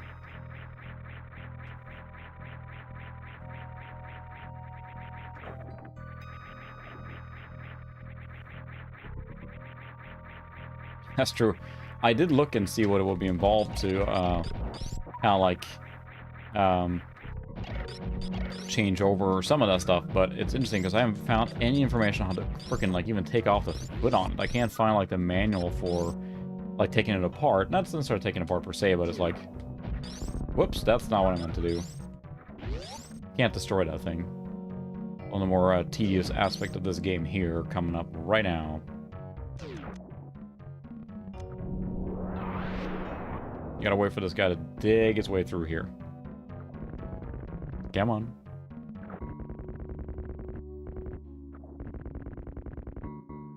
Yeah, I mean, LCD panels just started coming around and getting really cheap, right? So, that took over pretty quickly there.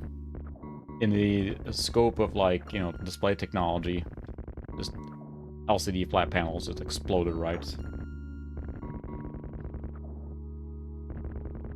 I like ViewSonics, and I like this monitor, but it's got kind of a couple of dark spots. I think it's just from overuse. I was like that when I got it. It works fine. And what I really like is it has a BNC and VGA connector, which is useful for me because I can use the Mister with here and then have my VGA computer stuff hooked up to it too at the same time and just switch it out, inputs on it. So I like that. I do like the image it produces as well, but if I find a newer one or a nicer one, I'll probably replace it. So again, that's the the ViewSonic PS790, the professional series. Now I can jump as a morph ball. Hurrah! Whee! Whee! It's an item you don't use a lot, but it's useful, I suppose.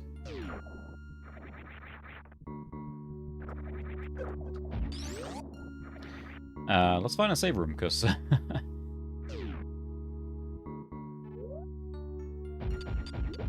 in that mop-up stage here now. Finding all the items and everything.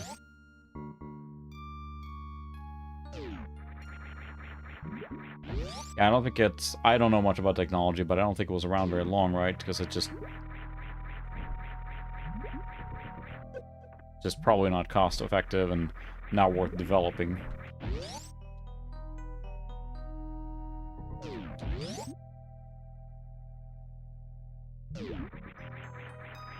Running around aimlessly in Meridia.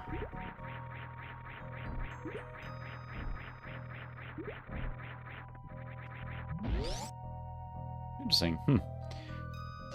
I assume it's going to be one of those that you're probably not going to find in the wild, really, anywhere. Not sure if it's easier or worse to find that, or we'll go there then. FE, or FW900.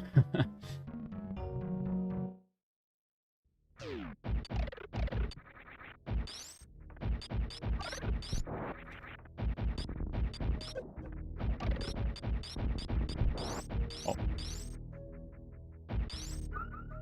It's just...